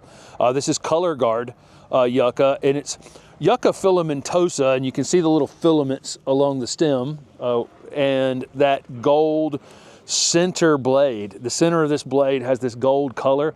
It'll get some slight pink hues in it in the wintertime, change up a bit, and then in the spring and summer be all just this gold center and green outer striping on the foliage. Of course, it's prickly. If you want to get yourself in here and figure out how to get hurt by it, you can, but it's not a plant you're ever going to have to do any maintenance to. It will grow about 2 feet in height or so, and then you'll get offsets on it, so it'll get wider in time. You can cut those offsets off and start new plants, or you can just let it continue to get wider. It will get a flower spike on it during the late spring, summer, white, kind of dangling off-white flowers on it that the pollinators absolutely go crazy for. Looks like a plant that couldn't possibly be cold hardy, you know, down to, you know, in the negative degrees, but it absolutely is. And just beautiful in mass like this. This is a prostrate plum yew, or Japanese plum yew. These come in fastigiate selections that are straight up and down, and then ones that get 2 to 3 feet and 3 to 4 feet. This plant has a lot of different shapes and sizes, but this prostrate plum yew we will frequently see on, I would say, the majority of shade gardens that we cover in the Southeast. If they have dry shade or a bank or a slope or somewhere where it's not staying evenly moist throughout the season, these prostrate plum yews are going to be used. And it's just such a great plant for that, for covering up some ground in a difficult, maybe a space that has some root competition in shade or park shade conditions. Super, super slow growing. So this is one of those plants I like to say occasionally, there's a reason this is going to cost more than other things. I've rooted these things and had them take 2.5 years or more to fill a 1 gallon container. And so this is a 3 gallon, a squat 3 gallon container. From a rooted cutting, this could be as much as 3 to even 4 years to have a finished 3 gallon container. It's not a lot of work out here because they're not demanding, and it won't be demanding for you either in the ground. Really super, super low maintenance plant. In the future, it may get a little wider than you want it. It's going to be a while, but if it ever does, you can just prune this thing back and shape it back into, you know, narrow it back in with a pair of pruners pretty much any time, spring or early summer, without any problem. I always say things that are drought tolerant, like this one is, you do need to keep an eye on it to start with. I mean, if you're putting it in an area with root competition, it's going to take a minute for it to get rooted into place. But once it is, this is a really, really great plant. And what I really love, and what Steph and I really love about this plant, is the texture it offers. A lot of things that we put in shady spaces are going to have big, like palmate leaves, like a fatsia or something like that. And you imagine you take something that's tropical looking like that and you put it with something that's soft textured looking like this. And this thing actually is soft to the touch. Looks kind of spiny probably in the video, but it's actually soft to the touch. You put those things together and create those contrast and these different shades of green that we can have in shady spaces, and you can really make a shady space pop, you know, with or without flowers. This is dwarf sweetbox or Himalayan sweetbox, really super compact, lustrous green foliage evergreen that is for shade or part shade conditions typically, slightly moist, not super, super dry shade, but really great evergreen foliage. It doesn't, you know, it's hard to find sometimes low growing evergreen things for the for our shady conditions. What makes this one really unique is we're filming this in February, and you can see flower buds forming along the stems here. Super, super, really in winter. I mean, it's late winter when it blooms, but in winter, these get like a vanilla scented white flower. And you really, this is one of those plants you could walk by it 10 times and not necessarily see the flowers on it because they're down in the plant just a little bit, but you will smell them. It will feel, you know, it's very, very aromatic. I really love this shrub for, you know, because again, we don't necessarily have a tremendous amount of low evergreen things that we can have in shady spaces, ground covers with this kind of lustrous, you know, green foliage, and on something that won't get out of control. So it does spread, and it spreads by, you know, it's slowly but surely, like right there is a piece coming up on the edge of this one, on the, you know, on the edge of that container, but it's a very, very slow spread. So 10 years would go by before you'd need to add any control to this thing. So that's another nice thing about presenting ground covers for the shade that won't eat your entire shade garden. This is a great low hedging plant. This is green mountain boxwood. Normally when you get the word green in the name, it's really referring to, we all know boxwoods are green, right? But it's most of the time it's referring to, on these hybrids and these Japanese boxwoods, that they stay green during the winter time, because a lot of the older varieties turn kind of an amber color during the winter time. This particular variety resists that. They're hardy in zone 4 to 9, so I imagine in zone 4 they're still going to get quite a bit of that off coloring during the winter time, but for those of us in the south, they'll just hold this green color through the winter. So it's a good name for it. Again, anytime you see that green in the name, that's probably what they're referring to, that it stays green 12 months out of the year. This one is a more upright, narrow habit, and you can see how they've cone shaped these, but they haven't had to do much to cone shape them. This is just how this one grows. And so this one, you know, I'm putting this in a video with low hedging plants, okay? And it's the perfect plant for that because it'll get 5 or 6 feet tall. So if you don't need to have a 20-foot border, this is a perfect plant for that. But this one really presents itself well for containers. If you have a container on your porch and you want something narrow that's not going to bite you when you walk by it, perfect plant for that. Also for topiaries, this one's probably amongst the best of the topiariable boxwoods, just because it's perfectly upright. It tends to select a leader very easily on its own, and it can be turned into 2-ball and 3-ball topiaries, that kind of thing. Of course, deer resistant and rabbit resistant and all the other things that boxwoods are good for, but it has a very distinct upright, narrow growth habit. This is a good low hedging plant, but maybe not the best foundation plant, but most of the time used as a foundation plant. This is Compacta holly, which is a very tight growing Japanese holly. You can see the habit here. They've been pruned some. These are in the largest container. This is the largest container Compacta holly I've ever seen grown. Obviously these are for landscapers, probably replacing some Compacta hollies or wanting an instant impact on a larger house. But typically these are planted along foundations, and this plant can get 6 or 8 feet tall ultimately. Typically though, they're pruned repeatedly and you know, over and over and over again down to 3 feet tall because they were placed below windows on a house. But I tell you, if you plant this plant, you know, in between windows or on the corner of a foundation, or as a low hedging around a patio, or a place that you need a screening plant that's 6 feet tall and not, you know, and not 25 feet tall, this would be a great choice for that. So I think it definitely has a place in the landscape. But again, frequently these are bought in 3-gallon containers because they're inexpensive. They root easily. They grow pretty quick. Inexpensive in comparison to other things, and this is why they get used so frequently. But they tend to get planted on very low foundation spaces, and then as the homeowner, you're kind of married to pruning these things multiple times a year to keep them down below where you want them to grow. But given space, absolutely nothing wrong with this plant. It's green year round. It does not prickly, doesn't cause any problems, doesn't need to be pruned very often unless put in the wrong, you know, in a place where you can't allow them to get some height on them. But that is Compacta holly, and you can see the compactness of compacta holly. Next up is Nellie Stevens holly. Nellie Stevens may be the most popular of the upright, pyramidal, large leaf hollies on the market, has been for a long, long time.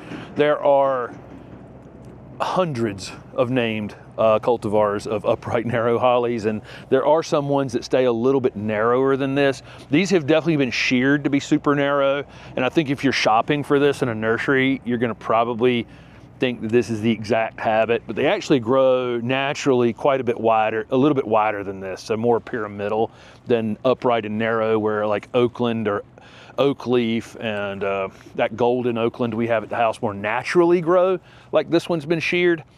It is a self-fruiting holly, and again, super, super popular, fast growing for nurserymen, easy plant to produce, easy plant to grow in your garden, doesn't require really anything from you. You want to have space for this plant. You can shear it and have it as a narrow piece on the corner of your foundation, but it's probably best to grow this on a larger lot as a screening plant out on the edge of your property. And we've seen them 25 to 30 feet in height ultimately, and maybe 15 feet in width, or it could be sheared and kept, and a lot of people do, 8 to 10 feet tall and 3 to 4 feet in width. Issue is, if you're putting it in an area that you're shearing it all the time, there's no great time of year to prune these things, because they bloom in the spring, and then slowly but surely they get the berries on them and then carry them through the winter time. And about the time the birds take them is about the time it blooms again. So it's kind of hard to figure out exactly when to prune them. So if you're buying a Nellie Stevens holly, put it out on the edge of your property and just let the thing grow and let it do what it does, because it does become a really beautiful small ornamental tree in time. This is a really great low hedging shrub or a specimen plant on the corner of a foundation, even as a good container plant, or as a outdoor Christmas tree. This is a Steed's holly, and it tends to have this more upright, narrow growth habit, where compacta is more roundish and helleri or soft touch or lower doming plants. This one tends to have this vertical habit on it. And so where they have been sheared a little bit to keep them this full, this is how they naturally grow on their own. And you can let this plant get as high as 10 feet to 12 feet in height if you want to let it get that tall, but you don't have to. These are not, since we're not growing these for flowers, you can prune it anytime between March and middle summer, shear it however you want to shear it, and keep it as a little Christmas tree. You can decorate it during the winter time again, or this is a good candidate for lining up a few of them next to a patio, or if you're on a really narrow lot and you're just trying to look for something that's maybe 6 or 8 feet tall, that doesn't take up a huge footprint. So that's the thing with this plant, is I'm getting 4.5, 5 feet of growth out of it, but it's only 2.5 feet wide, 3 feet wide to do that. You can continue to shear it like that. So you can line these up like little soldiers in a little seating area next to your porch or something like that, and have a little bit of privacy without having to eat up a lot of your ground space. This is a golden Oakland holly from the Southern Living Plant Collection. This is a great upright, narrow holly. The one we have in our garden in Raleigh is now 12 feet tall or so. I had to get on a ladder the other day to prune the top of it. So I know it's right around 12 feet tall, and it's almost as narrow as this one is at 5 or 6 feet. I mean, it's only gotten to this wide. And so where a lot of these other hollies are naturally upright, and a lot of these plants are naturally upright, they do tend to add width as they get taller. This one is really, really good about staying super narrow.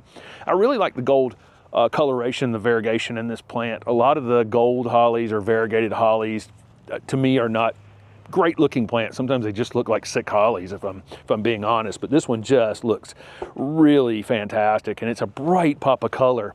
We've got it in our part shade conditions in our Raleigh garden, but it would prefer to be out here in the full sun like these are, and these are much brighter. It's like one side of ours is really bright because it's getting more sun than the other. They're self-fruiting, spring flowering, self-fruiting. I haven't seen many berries on it yet, but it really just doesn't need them at all to be a show-off in the garden. So this is going to be a great corner foundation plant, or a part of a screen where you need narrower plants to make up your screen. Standing in a group of Kaleidoscope Abelia in the wintertime, and in the winter you can really tell why this plant is called Kaleidoscope. During the growing season, it has a It's a variegated leaf with a kind of a yellow and a dark green variegation. And then it blooms in the summertime. Pollinators go crazy for these Abelia. This is a dwarf Abelia that stays low and mounding.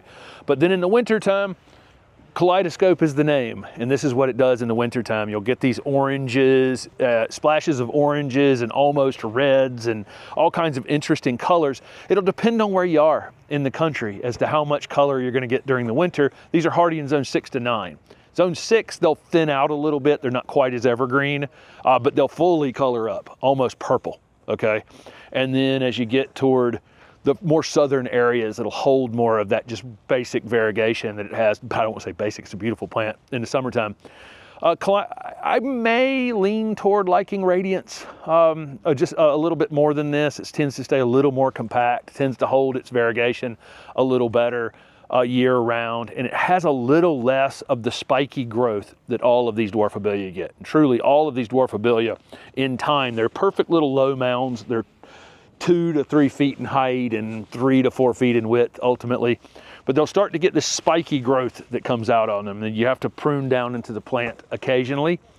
No big deal overall, but kaleidoscope does get a little more of that spiky growth than I see in other places. But in the wintertime, it does this, and it just, I mean, this is, I don't know, 80 plants, and every single one of them has something interesting about it, and oranges and dark purples and yellows and other colors showing up in them. This is a really cool hedging plant right here. This is an upright growing camellia, almost grows Christmas tree-like. This one's called Spring Festival. We're seeing more and more hybrid camellias out on the market doing various things, and lots of other species that we haven't used in our ornamental landscapes a whole lot. Over the years, we're seeing more and more introductions and more crosses.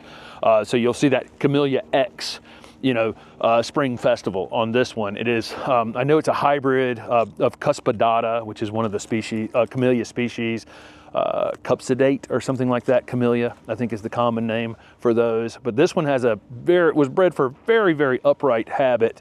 And you see it's an interesting blooming time. We're filming this in February. It looks like most of these flowers won't open until late February or early March. They're starting to show a little bit of color now, a little cold weather happening, so they'll slow down a bit, and then they'll start to open up a little later. And you can see all the way down into the oldest growth here, there's flowers on this thing, and the way it's presenting itself upright and narrow like this, you'll be seeing flowers from top to bottom. And so this is like a light pink rose form, kind of a semi-double flower. I'd really like to take one of these home. We're in Charlotte filming, and this one's a little big for us to take home, but I actually want this plant because we have a narrow landscape or small landscape, and we're always looking for something to put along the edge of it that's a perfect upright narrow habit like this. So these are going to be hardy in zone 7 to 9, and a really, really interesting hybrid camellia. One other screening technique we can think of is using an espalier. So you can espalier fruit trees, you can espalier magnolias, you can espalier all kinds of things. We have a super narrow space on one side of the house. That's the south side of the house. It doesn't get a whole lot of sunlight in there.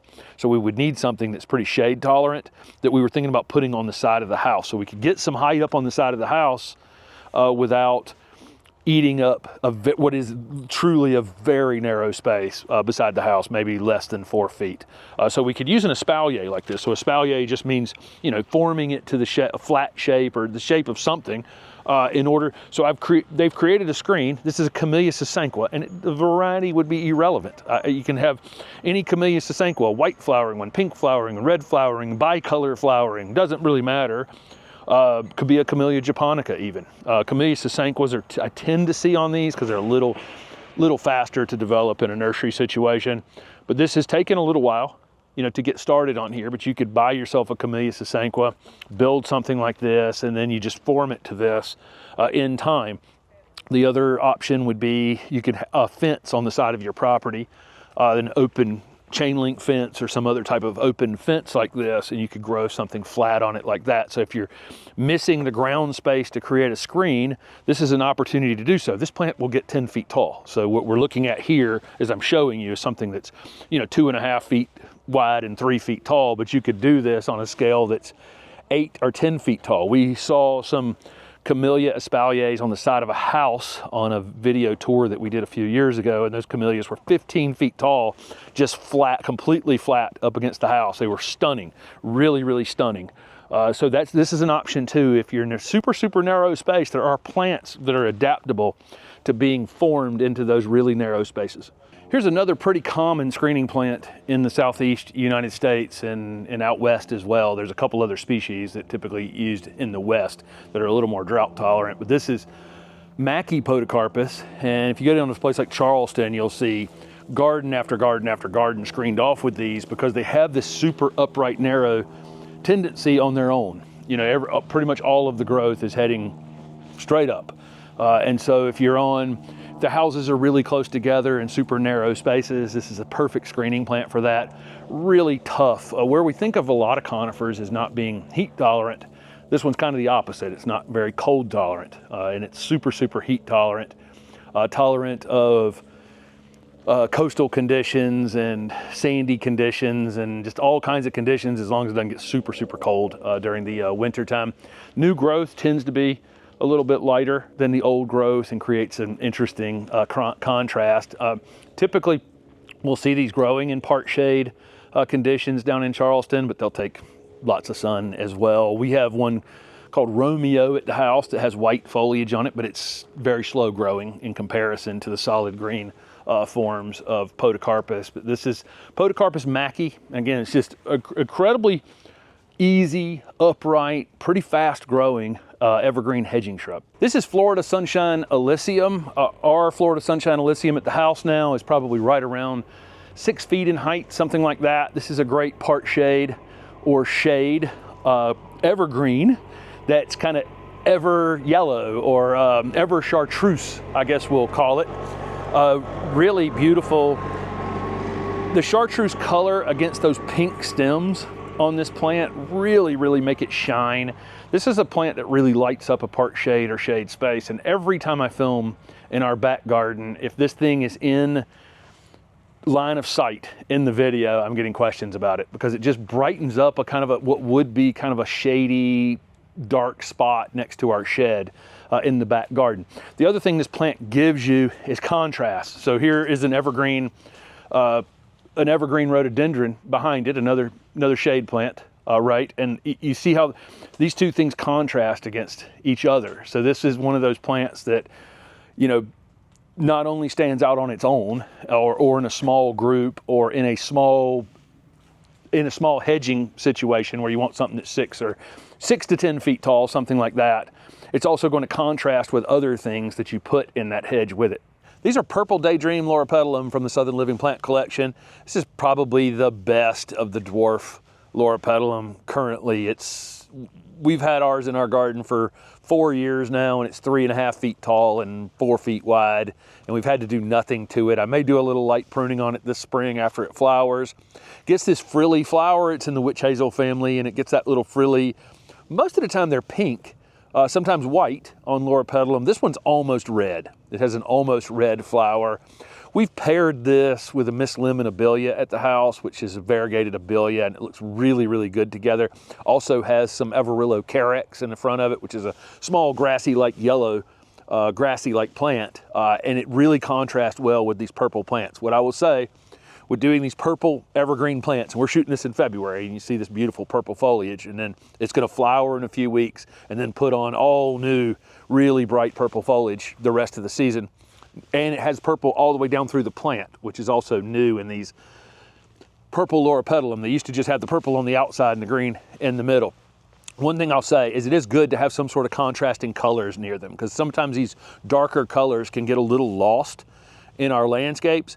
But use it in contrast with yellow foliage things, brighter flowering things, white flowers, and then of course shades of green foliage as well, really make these stand out in the landscape. This is Radiance Abelia. This is a dwarf mounding Abelia, and you can see in this container how compact and how nice that plant actually is. Filming this in February, so you can just imagine how nice it is actually during the growing season.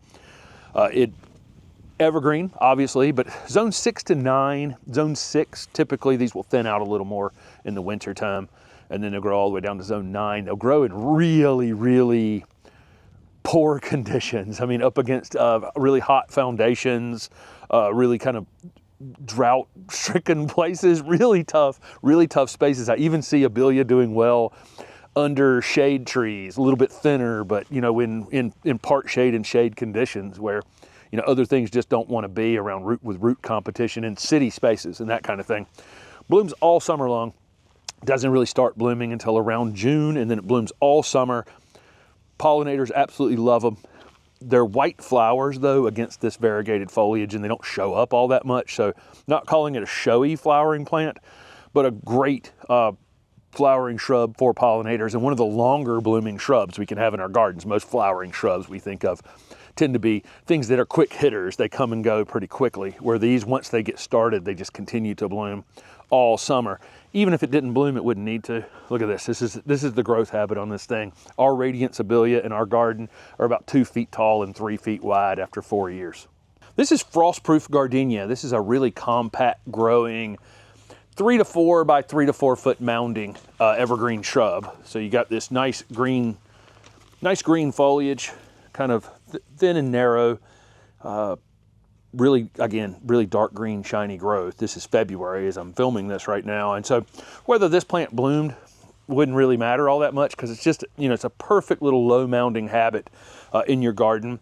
But it does bloom, and it gets white, fragrant flowers, and it gets double flowers. Sometimes gardenias have single, kind of flat flowers, and then, of course, doubles, and then various sizes on gardenias as well. And all kinds of different growth habits from gardenias. But this one has kind of a smallish, small to medium-sized double white flower on it.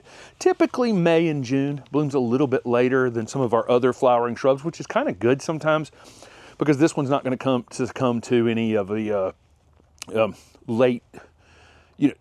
early spring surprise cold, right, that can happen to a lot of our other flowering shrubs. So it waits until all that's over with. And was great for me at retail situation, because they bloom in May and June, and we tend to have a lot of traffic during that May season. And who's going to pass up walking past a fragrant gardenia? So it has all the attributes of any other gardenia with the same fragrance and everything, but in a more compact habit. And this is a wildly popular landscape shrub. As you can see behind me, there's, I don't know how many are in this group right here spaced in this greenhouse at Latham's Nursery, but all of them look great. All of them are pretty much identical. Really easy to put this plant in a group and have them all look alike. You know, not every shrub is like that, but you can make little clones of these pretty easily. I grew and sold tens of thousands of these literally at my nursery over the years. Just a great little compact shrub that in the late spring, early summer comes into full flower with fragrant flowers, and then we'll have a few residual flowers on it the rest of the summer into the fall. I may have some really low growing ground cover junipers in this video, but I'm going to give you the argument for growing Sargent's juniper, which is what this one is, as your ground cover juniper. This one actually gets 1 to 2 feet in height. Some of those other junipers you can keep 6 inches in height. But what I'll tell you about Sargent's is it is an incredibly tough plant. And some of those ground cover junipers, what they end up doing is collecting leaves and collecting debris, and where they don't like to be wet, they end up keeping themselves wet in the future because they mat down to the ground so tight that they end up giving themselves root rot issues and other issues. Whereas a lot of these junipers, and there are a bunch of them, Sargent's being one of the most well known of them, junipers that get 1 to 2 feet in height tend to keep themselves drier. They're a little more air underneath them, that kind of thing. Just really great plants. The other thing about ground covers is it's nice to have different layers and different heights. So if you have a ground cover like this that's 1 to 2 feet in height, and then put one of the lower growing junipers next to that, or some other ground cover that will also take full sun, that would be, those height differentiations look great. And this one has a rich green color. And another thing I'd like to point out is I'm shooting this in February. And if you look back behind me, you can see, I don't know how much you'll be able to see of it, but all the other junipers here have turned all different kinds of other colors during the winter time. And these Sargent's junipers, they're not packed together. There's no cover in sight. They haven't been protected in any way, shape, or form, have held this rich dark green color year round. There's some people, it's super important to them that the garden kind of looks similar year round, and this is a plant that will do that. This is one we've covered several times on the channel over the years. This is all gold juniper. It's a shore juniper. Blue Pacific is one that you may know that has a bluish hue to it and grows very, very similar to all gold. But we really love all gold. This is a show off in the garden. And where I'm talking about maybe layering in this ground cover, you know, when I'm talking about ground covers, doing different sizes and different, you know, this allows you to have a really flat growing plant. This one's less than a foot tall and just as wide as you want to let it get ultimately. You can control the width, however you want to control the width. This one's going to be less than a foot tall. You could use something like Sargent's juniper behind it that stays green year round, that gets 1 to 2 feet tall. So it would contrast with it in size slightly and in color and really allow the chartreuse color to pop on all gold. But we really love this plant. You know, full sun really, really shines. And then in the winter time, I found this plant really, really interesting because when the sun is on a low trajectory in the winter time, any side that the sun is striking stays really yellow and the other side loses a little bit of its color. It all ends up super bright during the summertime, but I've noticed this plant, if you were really thinking about orienting it toward the south, it really gets this crazy gold hue on it during the wintertime. This is a shamrock inkberry holly. Inkberries are native to the southeast United States. This is a named variety and it stays a little fuller to the ground, tends to stay a little more evergreen in colder areas of the country. It does in time kind of thin down at the bottom. This is very, very typical of inkberry hollies to thin right down at the bottom. This is an older container that we're filming, so it's not necessarily the best representation of what you would be seeing at retail because this was just a very old container. But they do thin out down at the bottom. You can prune on the top of them some and get it to fill back in a little, but they're not the best at filling in like that. So I would almost grow this in a place where you don't mind in time that it is going to thin out somewhat at the bottom. Most tags are probably going to say 3 to 4 feet on this, but we've seen them 5, 6 feet pretty commonly with a bit of a naked bottom on them, but really nice growth up on the top like this. They'll turn this kind of purplish hue in the wintertime. We're filming this in zone 8A or 8B maybe even, and up here in a container, it's got a little bit of that purple color, but not as much as you'll get in colder areas. And colder areas will be very, very purple. I think these are hardy in like zone 4 to 9. Almost everybody watching can grow these. One of the things in the wild when we come across these is they colonize like crazy. I mean, like literally can take acres of space colonizing. But these named cultivars that are out on the market have all been kind of picked to be better woody ornamental plants. These are capable of taking moist conditions, but also can become pretty drought tolerant. Gets a black berry on it. Super, super interesting native plant that is very adaptable. If you have that, you know, that north side of our houses, sometimes it can stay a little wet in the winter and then be kind of hot and dry and sunny in the summer. It's a good choice for that. But again, I would plan on these getting 4 to 5 feet in height, something like that, being a little naked down at the bottom in the future, and then you can just kind of underplant it accordingly with something that's smaller. This is Carissa holly, a low doming broadleaf holly. It does have a single point on the end, which is, you know, it's prickly for sure. If you want to get in here, and you know, it's not recommended to hug Carissa hollies for sure, and definitely wear some gloves when you're pruning on them. But it's much better than its old, the old plant, which was rotundifolium, which had multiple spikes on every leaf. And if you ever step barefooted on one of those leaves upside down, it'll, you know, that'll wake you up for sure. This one, I had them at the old house on my foundation for 20 plus years and kept them right around 2 feet in height and right around 3 feet in width. So pretty much any size you want to keep this plant, you can. I've seen them creep up to as much as 4 feet in height and 6 feet in width if they're never pruned. They do, you have that single point on it. Occasionally you will get some reversion back to rotundifolia, which has you'll know the difference. You'll see the difference in the leaves. You need to get in there and cut that stuff out. It doesn't happen on all of them, but you know, if we look at enough Carissa hollies in a day, we'll see some with some reversion with some reversion in them. But this is a great plant, and so where it is a little bit wicked and some people will shy away from that, you're never going to have to do anything to it. This is a once a year pruning plant. Once it's a little bigger than you want to keep it, you cut it about 6 inches smaller than you want to grow it during that season, and it just comes out and does it on its own. So this one's, it's a broadleaf holly, but it's not, we're not growing this one for red berries. We're growing it for this lustrous green foliage, and its really ability to tolerate almost, you know, really abusive conditions. We see these, you know, planted in shopping center parking lots and, you know, on tough foundations, really sunny spaces, hot, dry spots. So that's Carissa holly.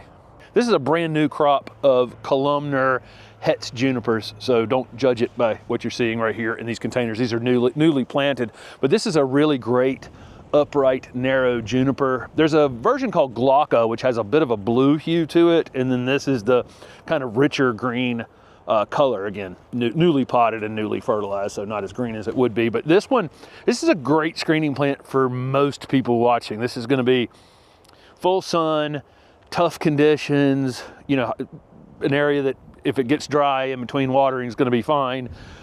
Zones 4 to 9, really, really tough plant. These can reach somewhere, let's say 12 to 15 feet in height and maybe only 5 feet in width. And for most people, that's about a really good size screening plant. You know, you don't necessarily need anything that's 30 feet or 40 feet in height. And so this is the perfect plant for that. They can also be sheared. So they can be sheared in the future to stay narrower. So if it's a great corner foundation plant, specimen plant, or in a mixed border. But I wanted to show these off, even though these is, you know, again, these need a season to really start to fill out in these containers, but a really great, tough plant for most ornamental landscapes. This is probably my favorite of the low-growing Japanese hollies. This is Hugendorn. I think it's super, super underused out in the trade. Everybody grew Hellerai forever, and then of course you see tons of soft touch hollies out on the market, which stay a little smaller than this one, and I understand why people want to get them, but they're not as tough as this plant. This plant, to me, holds up much better in the landscape overall. It just seems overall tougher than some of those other Japanese hollies. So Japanese hollies don't have the points on them. They have the little round leaves on them. They're this one has a great compact habit. This is an old one in a 7-gallon container we just ran across, so I wanted to get it in this video. 3 to 4 feet by 3 to 4 feet if you never prune it, but you could easily keep it 2 feet tall and 3 feet wide in a low dome if you want to. You prune it in the late winter, early spring. That's all you'd have to do, probably once a year, just maybe 3-4 inches lower than you want to keep it. Just a great plant, and it's one of those plant and forget it kind of plants in the full sun or the park shade, rich dark green color year round without really any maintenance to it. Here's some amethyst encore azalea, or autumn amethyst encore azalea. You can see this flower is described as purple, but it's kind of a pinkish purple, very heavy flowering variety. This one's been one of the top sellers in the Encore brand forever, and there's a reason for it, because it blooms heavily. It's very reliably blooms heavily. It's a zone 6 variety, so some of the Encores are zone 7 to 10, you'll notice, and some of them are zone 6 to 10. And I think you can go over on the website and see the ones that are the cold hardy selections for zone 6. One other thing about this plant is you'll notice I'm filming it in February, and it is purple like this in the winter time. It takes on this really beautiful purple hue, and in a mass planting like this, it's really quite spectacular. Of course, it'll bloom in the spring, and then it will repeat bloom in the fall with some flowers in the summer, depending on where you are. The further south you are, the more likely you are to get 3 times flowering on these Encore azaleas. But this one has been, again, I think it's right at the top of the sales pretty much every year for Encore, because it's really compact habit. I will call this one a medium-sized grower. It'll get 4 by 4 if you just let it, but it can be kept smaller than that. So you can prune these after the spring flowering heavily, and then you want to leave them, and then you can leave them alone after that, and they'll flush back out and bloom again in the fall. But I've never filmed this variety in February in a group like this with all that purple foliage on it. I think it's beautiful, but it'll come as the soil temperature warms up, these leaves will go right back to that rich dark green color, and then they'll cover up in flowers in March and April. Here's a spring flowering evergreen azalea called Joanna. This is a really great compact growing azalea. It gets this beautiful purple hue during the winter time. So during the rest of the year, during the warmer months, spring, summer, and fall, it has green leaves. But this time of year, we're filming this in February, it turns this really intense purple. It's really quite striking out here in a field full of things that are deciduous or green leafed or whatever. Just it blends in beautifully. Would be a great contrasting plant in a lot of landscapes. This one's actually zone 6 hardy. Not all evergreen azaleas are hardy into zone 6. So if you are in zone 6, make sure you're getting one that is hardy into zone 6. Again, really great compact habit on this one, and then red flowers. Really a solid red. So a lot of our red azaleas are definitely on the pink side, but this one you would not mistake for anything other than red. But by the time this thing is actually in flower with the red flowers on it, the soil temperature will have warmed up enough and this thing will be on its way back to having green foliage, which is really just what a spectacular looking azalea. We've come to a group of evergreen azaleas. This variety is called Fashion. It's one of the Glendale hybrids. Been around for a long time. I grew this plant for years at my nursery. Really great, compact, spring flowering azalea. So encore azaleas, you know, we have the fall bloom as well, but some of these older spring flowering azaleas are still some of the best, out there. This one turns this purple hue in the winter time, which is one of the main things that drew me in filming this in February. As the soil temperature starts to warm up, the leaves will start to migrate back toward green, and it'll be opening these salmon pink flowers. And it's really, really incredibly striking. Kind of a decent sized flower, and basically just flower to flower. This one just almost completely covers up in these salmon pink flowers. It's one of the reasons that lots of growers have grown this one for decades now, just because it's such an easy, compact plant, fast grower in a nursery, covers up in flowers in the spring, so the retailers can sell this plant, you know, super, super easy. And then in the winter time, it turns this really striking purple color. So again, there's a reason Fashion azaleas are still available on the market and have been forever. This is a dwarf gumpo azalea. These are fantastic for part shade conditions where you want an evergreen shrub that's only going to get, you can keep these less than a foot in height, up to maybe 18 inches, possibly 2 feet in time, typically much wider than tall, and you can see that's how it's growing in this container. There are white gumpos and pink gumpos, and then a few other dwarfs as well out on the market. Much smaller leaves, really tight, really, really tight habit on these. After they bloom in the spring, you can give these a little bit of a haircut, and that'll keep them a little bit fuller. I see a lot of them in landscapes where they've gotten thin over time, where they're 3 or 4 feet wide, but they're very thin toward the middle. I think a seasonal haircut after they flower is a good idea on these. Abnormally large flowers for such a small leaf and such a small plant. And they basically just kind of cover up in flowers if they're full like this. If they're full like this, when they come into full flower. These tend to bloom a little later. And I'm going to tell you there's a huge advantage to having an azalea, a spring blooming azalea that blooms a little later, because sometimes we're in a field of azaleas right now, and a lot of these azaleas will try to bloom, second week of March, a lot of times in the Raleigh area, and we still have the chance for pretty heavy freezes, right through the beginning of April, and those open flowers will get burned. But these gumpo azaleas typically don't bloom until almost May, late April, early May, and that tends to that prevents them from getting as damaged as a lot of the other azaleas do. This is an autumn lilac encore azalea. This perhaps is my favorite of the encore azaleas. There's a lot to choose from. I think there's like 34 or 35 now. But this one has a pale purple, but definitely purple. You wouldn't mistake it for anything other than purple. A very large single flower on it, spring and fall.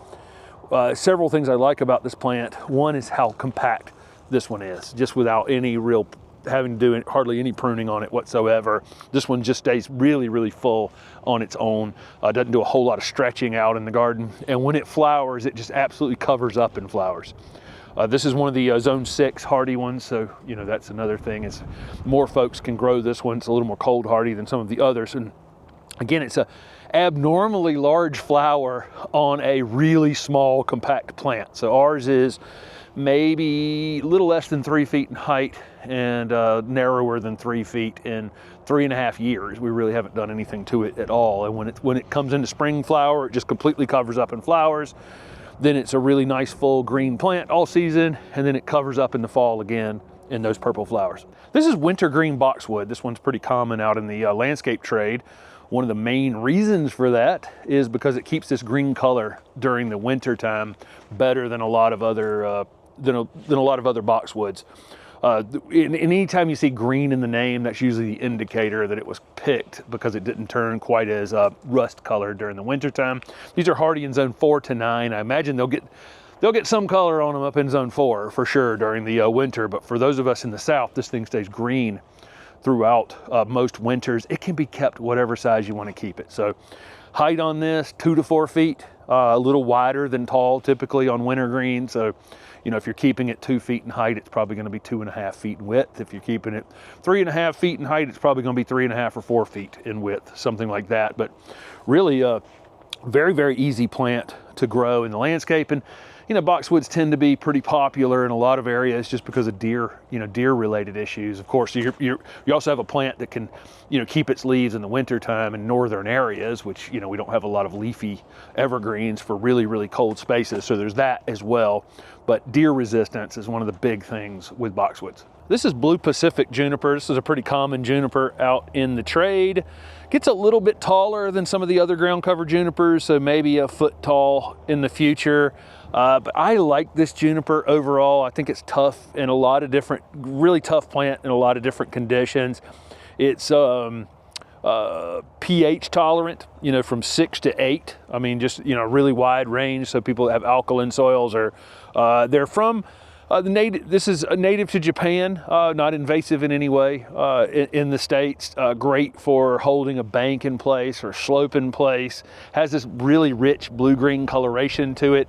There's a gold version of this out on the trade as well that's, you know, very, very striking, and the two of them together would probably look really, really fantastic. I always say when I'm doing planting those banks, a lot of people are looking for like one particular plant to solve, you know, a slope. And this plant would do that for sure if you were looking for one plant in a full sun area to solve your slope related issue. But I like to plant different size ones. So I would take another juniper that's a little taller than this one and put it up near the top, and then have this one down below it, or have this one up at the top and maybe put blue rug or Bar Harbor or something like that down below where it stays lower. So you create some different height variations in it. This one does have a tendency to take on a little bit of an amber color during the winter time, although this, you know, this group right here I'm filming in February doesn't have much of that to show off. They just pruned these. They just came around and pruned every one of these. Normally I'd be showing you one. Normally they would be wide or outside of the top of this pot. But what you're seeing here is where they freshly prune them, and then they'll let them fill back out again, and then they'll send them out to retail. This is kind of the last pruning they'll probably do. This is a group of Parsons junipers. I grew lots and lots of these when I had my nursery. I like this one as a ground cover. As a ground cover juniper. It gets taller than some other ground cover junipers that we would use, where blue rug would stay, you know, less than a foot in height, and maybe blue Pacific might get around a foot. Parsons is going to creep up more like 2 feet in height, but it tends to be, I feel like, longer lived. Some of those really tight to the ground cover junipers, they don't like wet feet, and they stay so close to the ground that they end up kind of keeping the ground wet in the future, and can be their own worst enemy. They're a little hard to clean up around, that kind of thing. So I've always liked Parsons. Parsons is also a little softer. All these junipers are a little prickly, but as junipers go, it's a little bit softer. So if you have to do any pruning on it, you can. These can get as wide as you want to let them get in the future, maybe 2 feet in height. If they try to creep up on you a little more than that, you can prune them, but you can, in the late winter, get after these pretty hard. Andorra compacta is another one. Another juniper that's a similar height and size to this, but Andorra turns this purple color in the wintertime, and Parsons tends to hold its green color. So for some people, they might like that change of color, and for others, they might like for it to stay green during the wintertime. But you can see it gets up to about this height and then starts to take off, you know, wider. That's Parsons juniper. This is a Hellerai holly. This is a low doming Japanese holly. Been in the trade for a long, long, long time, selling these as a high school student at a garden center I worked at back in the 80s. They tend to stay low in doming, so you can keep these 2 feet in height, 3 feet in width, up to, I've seen them 5 and 6 feet in height and 7 and 8 feet in width if they're just left to their own accord. But these, you can see this one in this container has just been tightly sheared because they're just trying to make them all look kind of uniform going into a retail setting.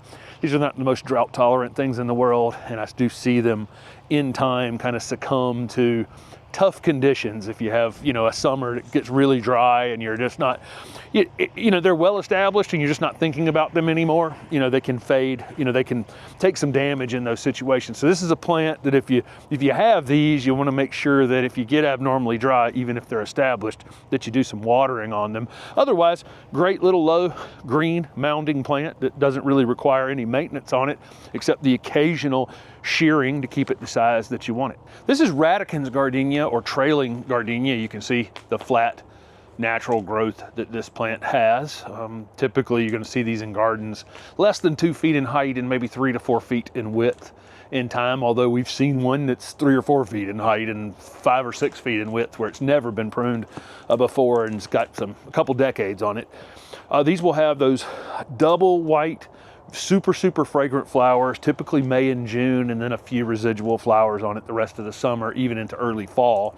Rich dark green foliage.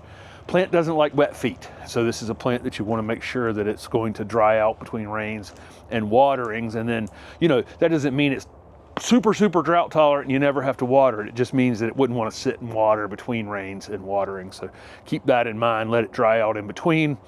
Other than that, pretty easy plant. I'll dome any gardenia up in our clay soils in Raleigh to make sure they're not going to stay wet. And then you get this rich green foliage year round, and then you're rewarded with super fragrant flowers in the late spring, early summer, and then a few residual ones the rest of the summer. This is a climbs hardy gardenia, and where a lot of the gardenias have these full double flowers on them. They're fragrant double flowers. This one has a single, and a lot of people, I didn't sell as many of these at the farmer's market growing gardenias over the years because some people were turned off by that single flower, but this thing outflowers virtually every other gardenia. So it turns just basically solid white in May and June, and then it has residual flowers on it after that. And then you'll get these where the flowers were during the previous season, you'll get these red. These will turn bright red on the plant a lot of times and carry these up through the winter time. This one, I think on any list is going to say it gets 3 to 4 feet by 3 to 4 feet, something like that. So low mounding shrub, and it can be kept that size forever. But we see the occasional one around the neighborhood that's at least 6 feet in height and probably 5 to 6 feet in width as well. Super hardy. These are, I think, amongst the easier gardenias, because gardenias can be finicky plants, but for some reason climbs hardy tends to outcompete the rest of them. Its will to live seems better than some of the other gardenia varieties. And again, I think you end up with far more flowers on it with the same exact fragrance as any of the doubles. This is Camellia X Pink Icicle. It is a hybrid camellia. It's often listed as Camellia japonica, but it's not actually a Camellia japonica. It does bloom when the Camellia japonicas are blooming. This is one of Dr. Ackerman's hybrids that's actually zone 6 hardy. Tends to have a slightly upright habit. I think it's Camellia williamsii and olifera, I think, is the two in the parentage for this plant. But it is a hybrid. Again, it's frequently sold as Camellia japonica because it has a japonica-like leaf and a bloom time that's similar to the japonicas. These are really out in crazy cold right now. This nursery is in the process of covering everything. These aren't even pot tight in zone 8 here at Dudley's nursery. So it's just amazing how cold hardy this camellia actually is, with open flowers when last night was 27 degrees outside, and the flowers are open on them here. So this is one of the Ackerman hybrids to be on the lookout for if you're in zone 6 or if you're in zone 7 and you want to put a camellia out in a little more open space. This is a Podocarpus macrophyllus called Emerald Flame. I think Ted Stevens was one of the first people who brought this back from Japan. It has pink new growth on it. So I'm filming this in February, and you can see the great texture of this plant. This is going to be a good screening plant in part shade conditions or sunny conditions, and reach somewhere between 8 and 10 feet in height. You know, some of the other podocarpus like Mackie tend to be a little more vigorously upright and can get taller than that. But this one is similar to the one we have mood ring at the house, where this one has a pink new growth on it. It's kind of a burgundy-ish. It kind of goes through changeable colors on its way to this solid green. Of course, in the wintertime, as you can see, it's green like this. And again, we have that one at the house called Mood Ring that's in the Southern Living Plant Collection. It has a similar habit where they're going to be ultimately upright and pretty narrow and reach somewhere in the 8 to 10 foot range. But great plant, great textured plant. Here in the South, we don't have a lot of conifers that are really, really, really tough in the South. And this is a good example of one that is. May take a minute with this one, where Mackie and a couple others are just more initially rigidly upright. This Emerald Flame and the other one that we have, the Mood Ring, tend to be a little bit leggy on the way. I mean, not leggy, but kind of wispy on the way to ultimately being a very upright plant. A lot of times when we're shopping for Aucubas, you'll see just solid green ones, and then you'll see gold dust available. Not a lot of other selections, but there are a ton of named ones out in the world that are super, super interesting, and we have covered several on the channel over the years. This one's called Golden King. Great name for it. Quite a bit more yellow in this one than there is in gold dust. What a great looking plant. Of course, these are for part shade or shade conditions. You can keep these pretty much any size you want to keep them. Ultimately, most of these will creep up. These gold foliage plants are slower growing, or chartreuse colored plants are slower growing, but ultimately it can creep up over 6 feet in height, but can be kept more like 3 to 4 feet in height if you want to do that. But what a great plant.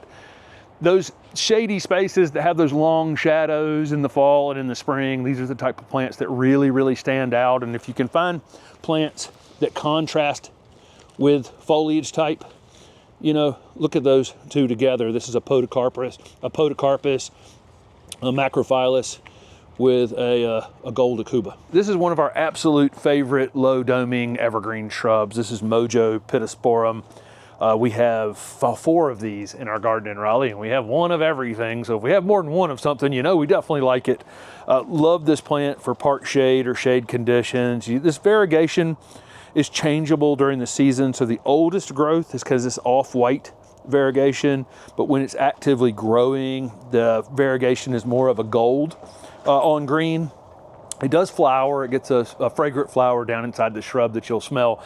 Probably takes a few years on these dwarf ones to get to the point where they're going to flower. Again, flower's insignificant, but you'll smell it. But we really love this just for its evergreen low doming habit. We have 3 of them together in one spot that are covering about 9-10 square feet. We don't have to weed, don't have to think about. It's not much taller than it is in this container right here. It's probably less than 2 feet in height and probably 3.5 feet in width, and 4 years in the ground without having to do any pruning on them. This is a Leucothoi axillaris, named after a real nursery legend, Margie Jenkins. There's a little memorial. There's a memorial garden down at the Hammond Research Station in Louisiana for Margie. This was, if you've been around horticulture for any length of time, I think she started her nursery when she was like in her 40s and was still 90 years old or something when she was still doing nursery business. And she was good friends. Unfortunately, never met her. Had an opportunity down in Louisiana that I missed one time and didn't get to meet her before she passed. But it's great that there are plants out here in the world that are named after her. This is a really tight, compact, low-growing Leucothoi. Well, it'll get 3 to 4 feet tall. These need kind of moist but well-drained conditions in our shade gardens, and they get these fragrant clusters of flowers on them in the spring. They're filming this in February, and these are in a house, so they're blooming a little ahead of schedule, but they get those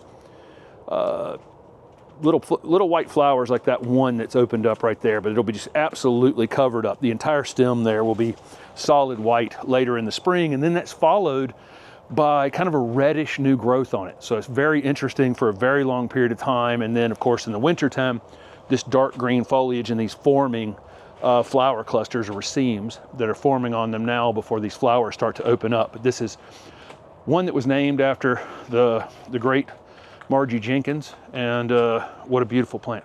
This is a group of firepower Nandinas. You can see why it might be called firepower, although these are indoors in a greenhouse in the wintertime, and so they haven't colored up as much as they would have if they were fully outside in the direct sun. This little shade cloth cover is keeping them from fully covering up. It's keeping them warm, and there's really not enough probably direct sun on them really to also get that color. But this is a Nandina that's green during the summer. Well, when it's actively growing, it has a little bit of reddish color on it too, but then settles into green, and then in the winter turns this vibrant, like fire engine red color for the winter time. I will say that blush Nandina is very similar to this one, where it turns red in the winter, but then blush also has this blush pink new growth during the spring and summer that might add some additional seasonality to this plant. If you're deciding between the two of them, they'll look very similar on a table during the winter time. But blush pink really stands out during the spring.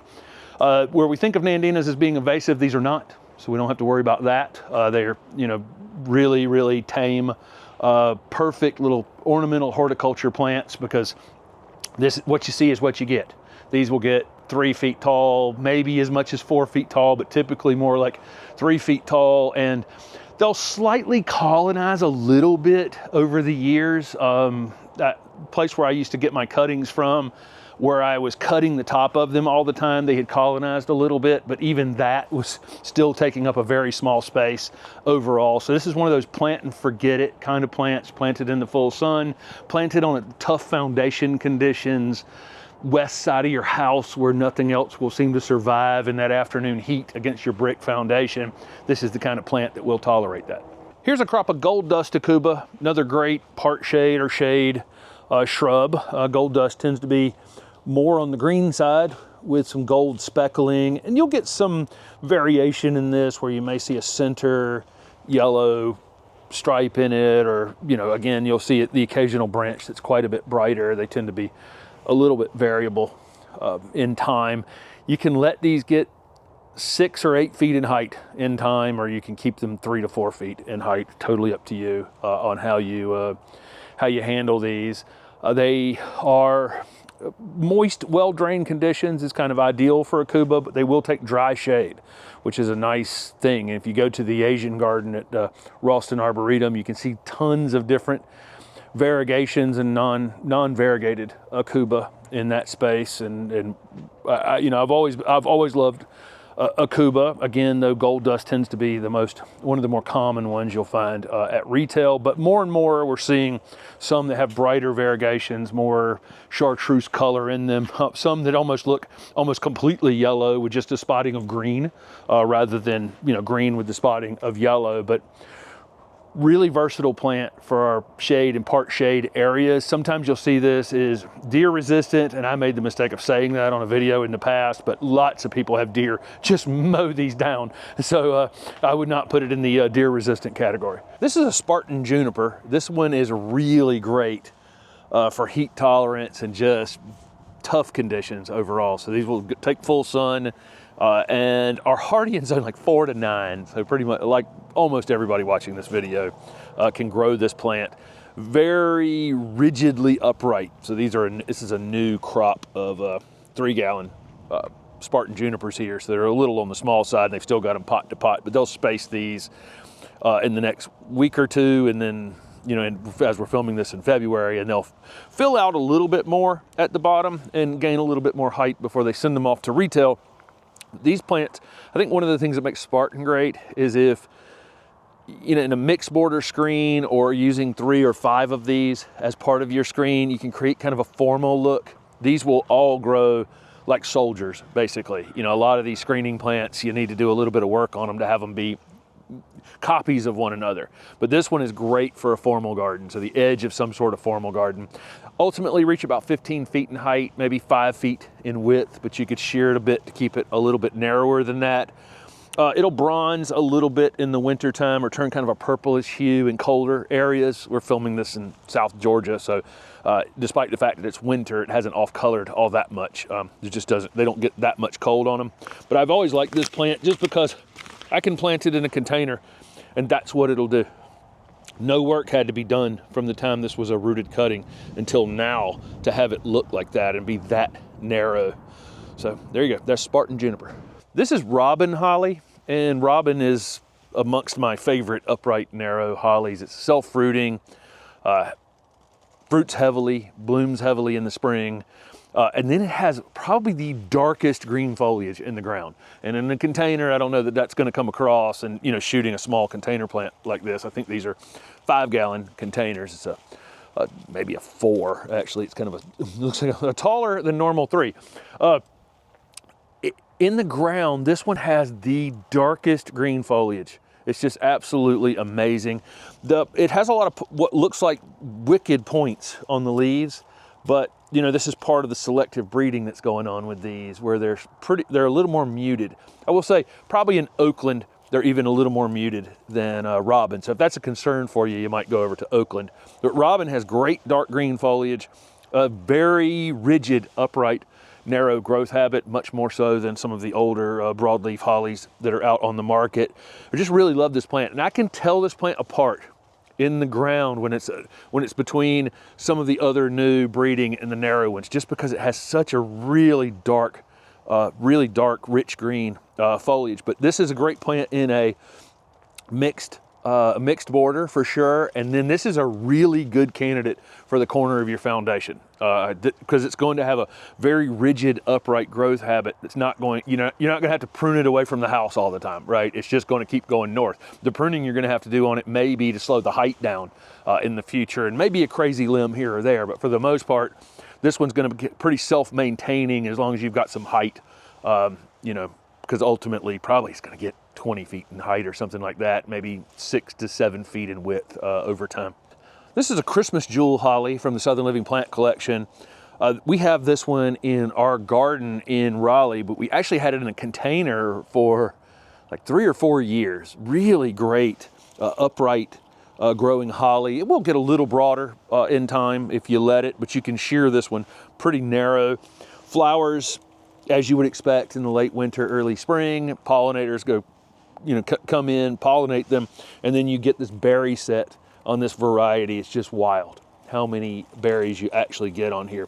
We're filming this in February, and this is kind of the overlap season for these hollies, where this year's flowers are starting to form, but last year's flowers are still, present on the plant with the, in the form of that red fruit there. That's Christmas jewel has a narrower leaf than some of the other broadleaf hollies. It's kind of akin to, Foster I, or Foster number 2 that we used to grow quite a bit. Foster had a slightly longer leaf than this, but a similar growth habit. It looks wicked, like you see all these points on the leaves, but they're very muted. So a lot of this breeding in these hollies now is to make these, they don't fight back as much if you have to go and do any pruning on them or anything like that. But this was a great container plant for us for 4 years. As a little Christmas tree shaped, holly in a container. And then of course it's a great corner foundation plant. And then of course any kind of mixed border screen. You could control the height and width on this one about any way you'd want to. It's not as vigorously upright as some of the other upright hollies are. So it would be easy to control this one. If you wanted it to reach 6 feet and just hold it there, you could absolutely do that. But this is a Christmas jewel holly. This is Eleanor Tabor Indian Hawthorn, and over the years we've seen some leaf spot issues in Indian Hawthorn really kind of take them out of people planting them. But so there's some new introductions out there, and I've covered some of this on my channel, of ones that are super disease resistant. But this was one that's been around forever that always was disease resistant and continues to be, called Eleanor Tabor. It's a great pink flowering, low mounding Indian hawthorn. So this thing, these are small 3-gallon containers that I'm filming here, but they're starting to bud up now. In Raleigh, where we live, sometime around mid to late March is when they'll put on this show into early April. Lots and lots of pink flowers, just absolutely cover up in pink flowers. It'll eventually form kind of a bluish berry later on that it can be attractive as well. The new growth, once it finishes flowering, the new growth that comes out on it kind of has a reddish tinge to it. I had 3 Eleanor Tabor Indian hawthorns on my front foundation at the old house for 23 years. It's a great plant. I prune it once a year if I needed to, but you rarely ever had to prune it. Less than 3 feet in height, 3 to 4 feet in width. I think this is a plant that, because some of the snow white and some of the other Indian hawthorns have had some issues, that a lot of people just stopped growing Indian hawthorns. One thing is the deer will eat them. So if you have deer issues, you definitely have to use these as foundation plants, or not use Indian hawthorns if you do have deer issues. But this one's always been a great plant, and I think it kind of fell through the cracks of a problem that was from other Indian hawthorns, and should continue to be used.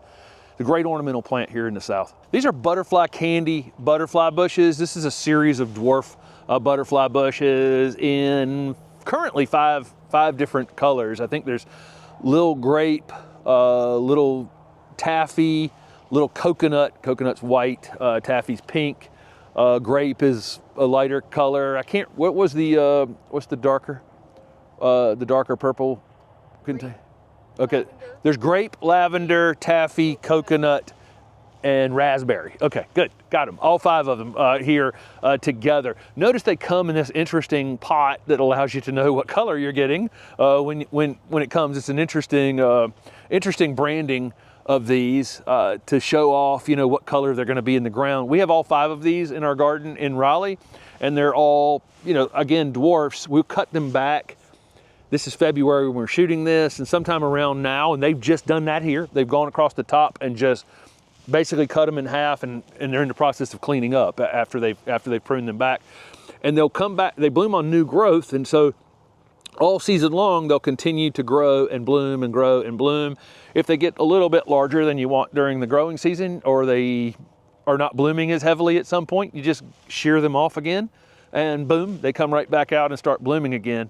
5 different colors, all are going to stay. Raspberry we've found a tiny bit more vigorous than the others. It may grow more like 3 feet, while the other 4 grow about 2 feet in height during the growing season, about 2 feet in width, and really great performers, pollinators on them, all season long. And I love the marketing of these in the containers. I think they're super, super showy, and you could keep these in a container during the growing season if you wanted to, and they'll perform all winter. Most people watching can grow butterfly bushes, and it's just literally once a year maintenance. You cut the thing off, and then new growth comes all season long. And we've enjoyed these because we have a small garden in Raleigh, and we can get 5 different colors basically in a very small space, and the pollinators love them. This is a distilleum called Bayou Bliss, and you can see it's almost finished flower. This particular plant's almost finished flowering, but you see the red flowers that occur along the stems in the late winter or early spring.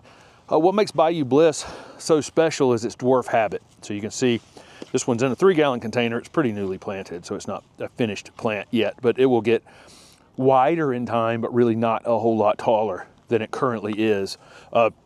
Has this beautiful blue-green foliage on it year-round, like other distilleum, and where, again, we've seen so many distilleum introduced in the last 15 to 20 years, and basically we have kind of 2 different versions out there. We have ones that grow pretty much upright and kind of narrow and are being used as screening plants, and then a lot that are very sprawly, 3 to 5 foot distilleums that, maybe they have some interesting red new foliage or something like that on them, but they don't differentiate themselves from each other very well, is what I'm saying. There's a lot of varieties.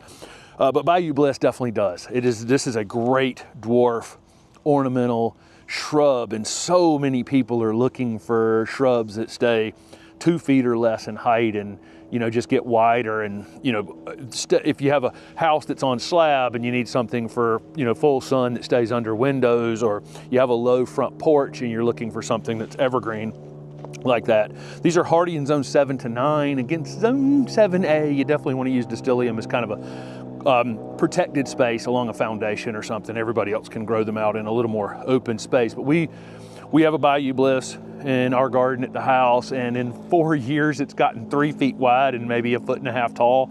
Blooms like this coming out of winter, and then it's just such a well-behaved ornamental shrub. I really, really like it, and I think it differentiates itself from the rest of the distilleum really well. This is Spring Sonata Indian Hawthorn, and this is part of the clean sweep series of Indian hawthorns from the Southern Living Plant Collection. These are newer introduced Indian hawthorns that have very clean foliage. So what we've seen in a lot of older Indian hawthorn varieties, some leaf spot issues. They're in that rose family, and roses, you know, have issues sometimes, as we know, with leaf spot issues. But this is a new series that's been introduced that are very, very clean. The foliage is just beautiful on these. Spring Sonata is going to get more like 4 to 5 feet in height, so kind of a larger mounding Indian hawthorn. A lot of dwarf Indian hawthorns out there you can keep 2 to 3 feet, but this one is good for a low hedge. Perfect plant for a low hedge or a slightly larger foundation, maybe where your windows are up a bit higher on a sunny side of your house. Spring flowering, and this one will get just absolutely covered up in white flowers as it matures. This is a small, newly planted 2-gallon plant, really. But as it matures, very full plant on its own. Doesn't really require anything from you to make this a perfect little 4 to 5 foot round ball at all.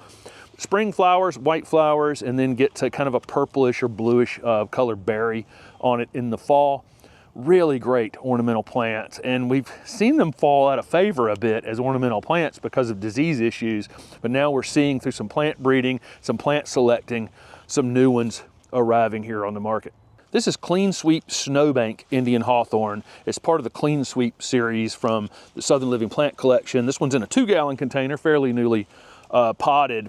This is a dwarf Indian hawthorn, and there's 2 of them in this series so far. Spring Sonata gets more like 4 to 5 feet, and then you can pick Snowbank if you want a shorter plant than that. This one will reach 2 to 3 feet in height and probably 3 to 4 feet in width over time in the garden, and can be kept smaller than that. So one of the old issues with Indian hawthorns is they got a lot of leaf spot problems and have had defoliating issues in the landscape for a while and have kind of fallen out of favor a bit.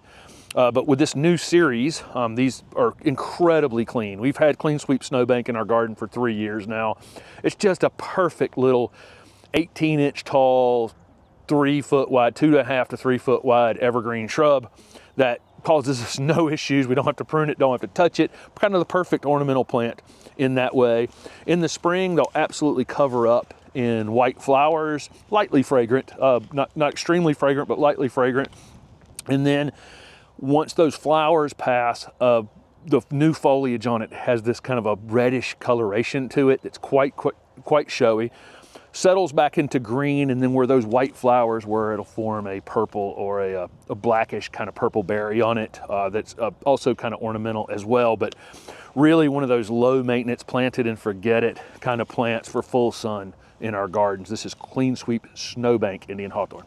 This is cast in bronze Distilleum from the Southern Living Plant Collection. You can see it's kind of weeping habit almost as it's coming up and out. So this is going to be a small growing Distilleum. I'm filming this in February, so it doesn't have any of that bronze coloration on it. But as it starts to put on new growth in the spring, it's going to be just covered up in a bronze color that's beautiful anytime it's actively growing. What it does before that is it actually flowers along the stems with little red flowers kind of tight to the stem.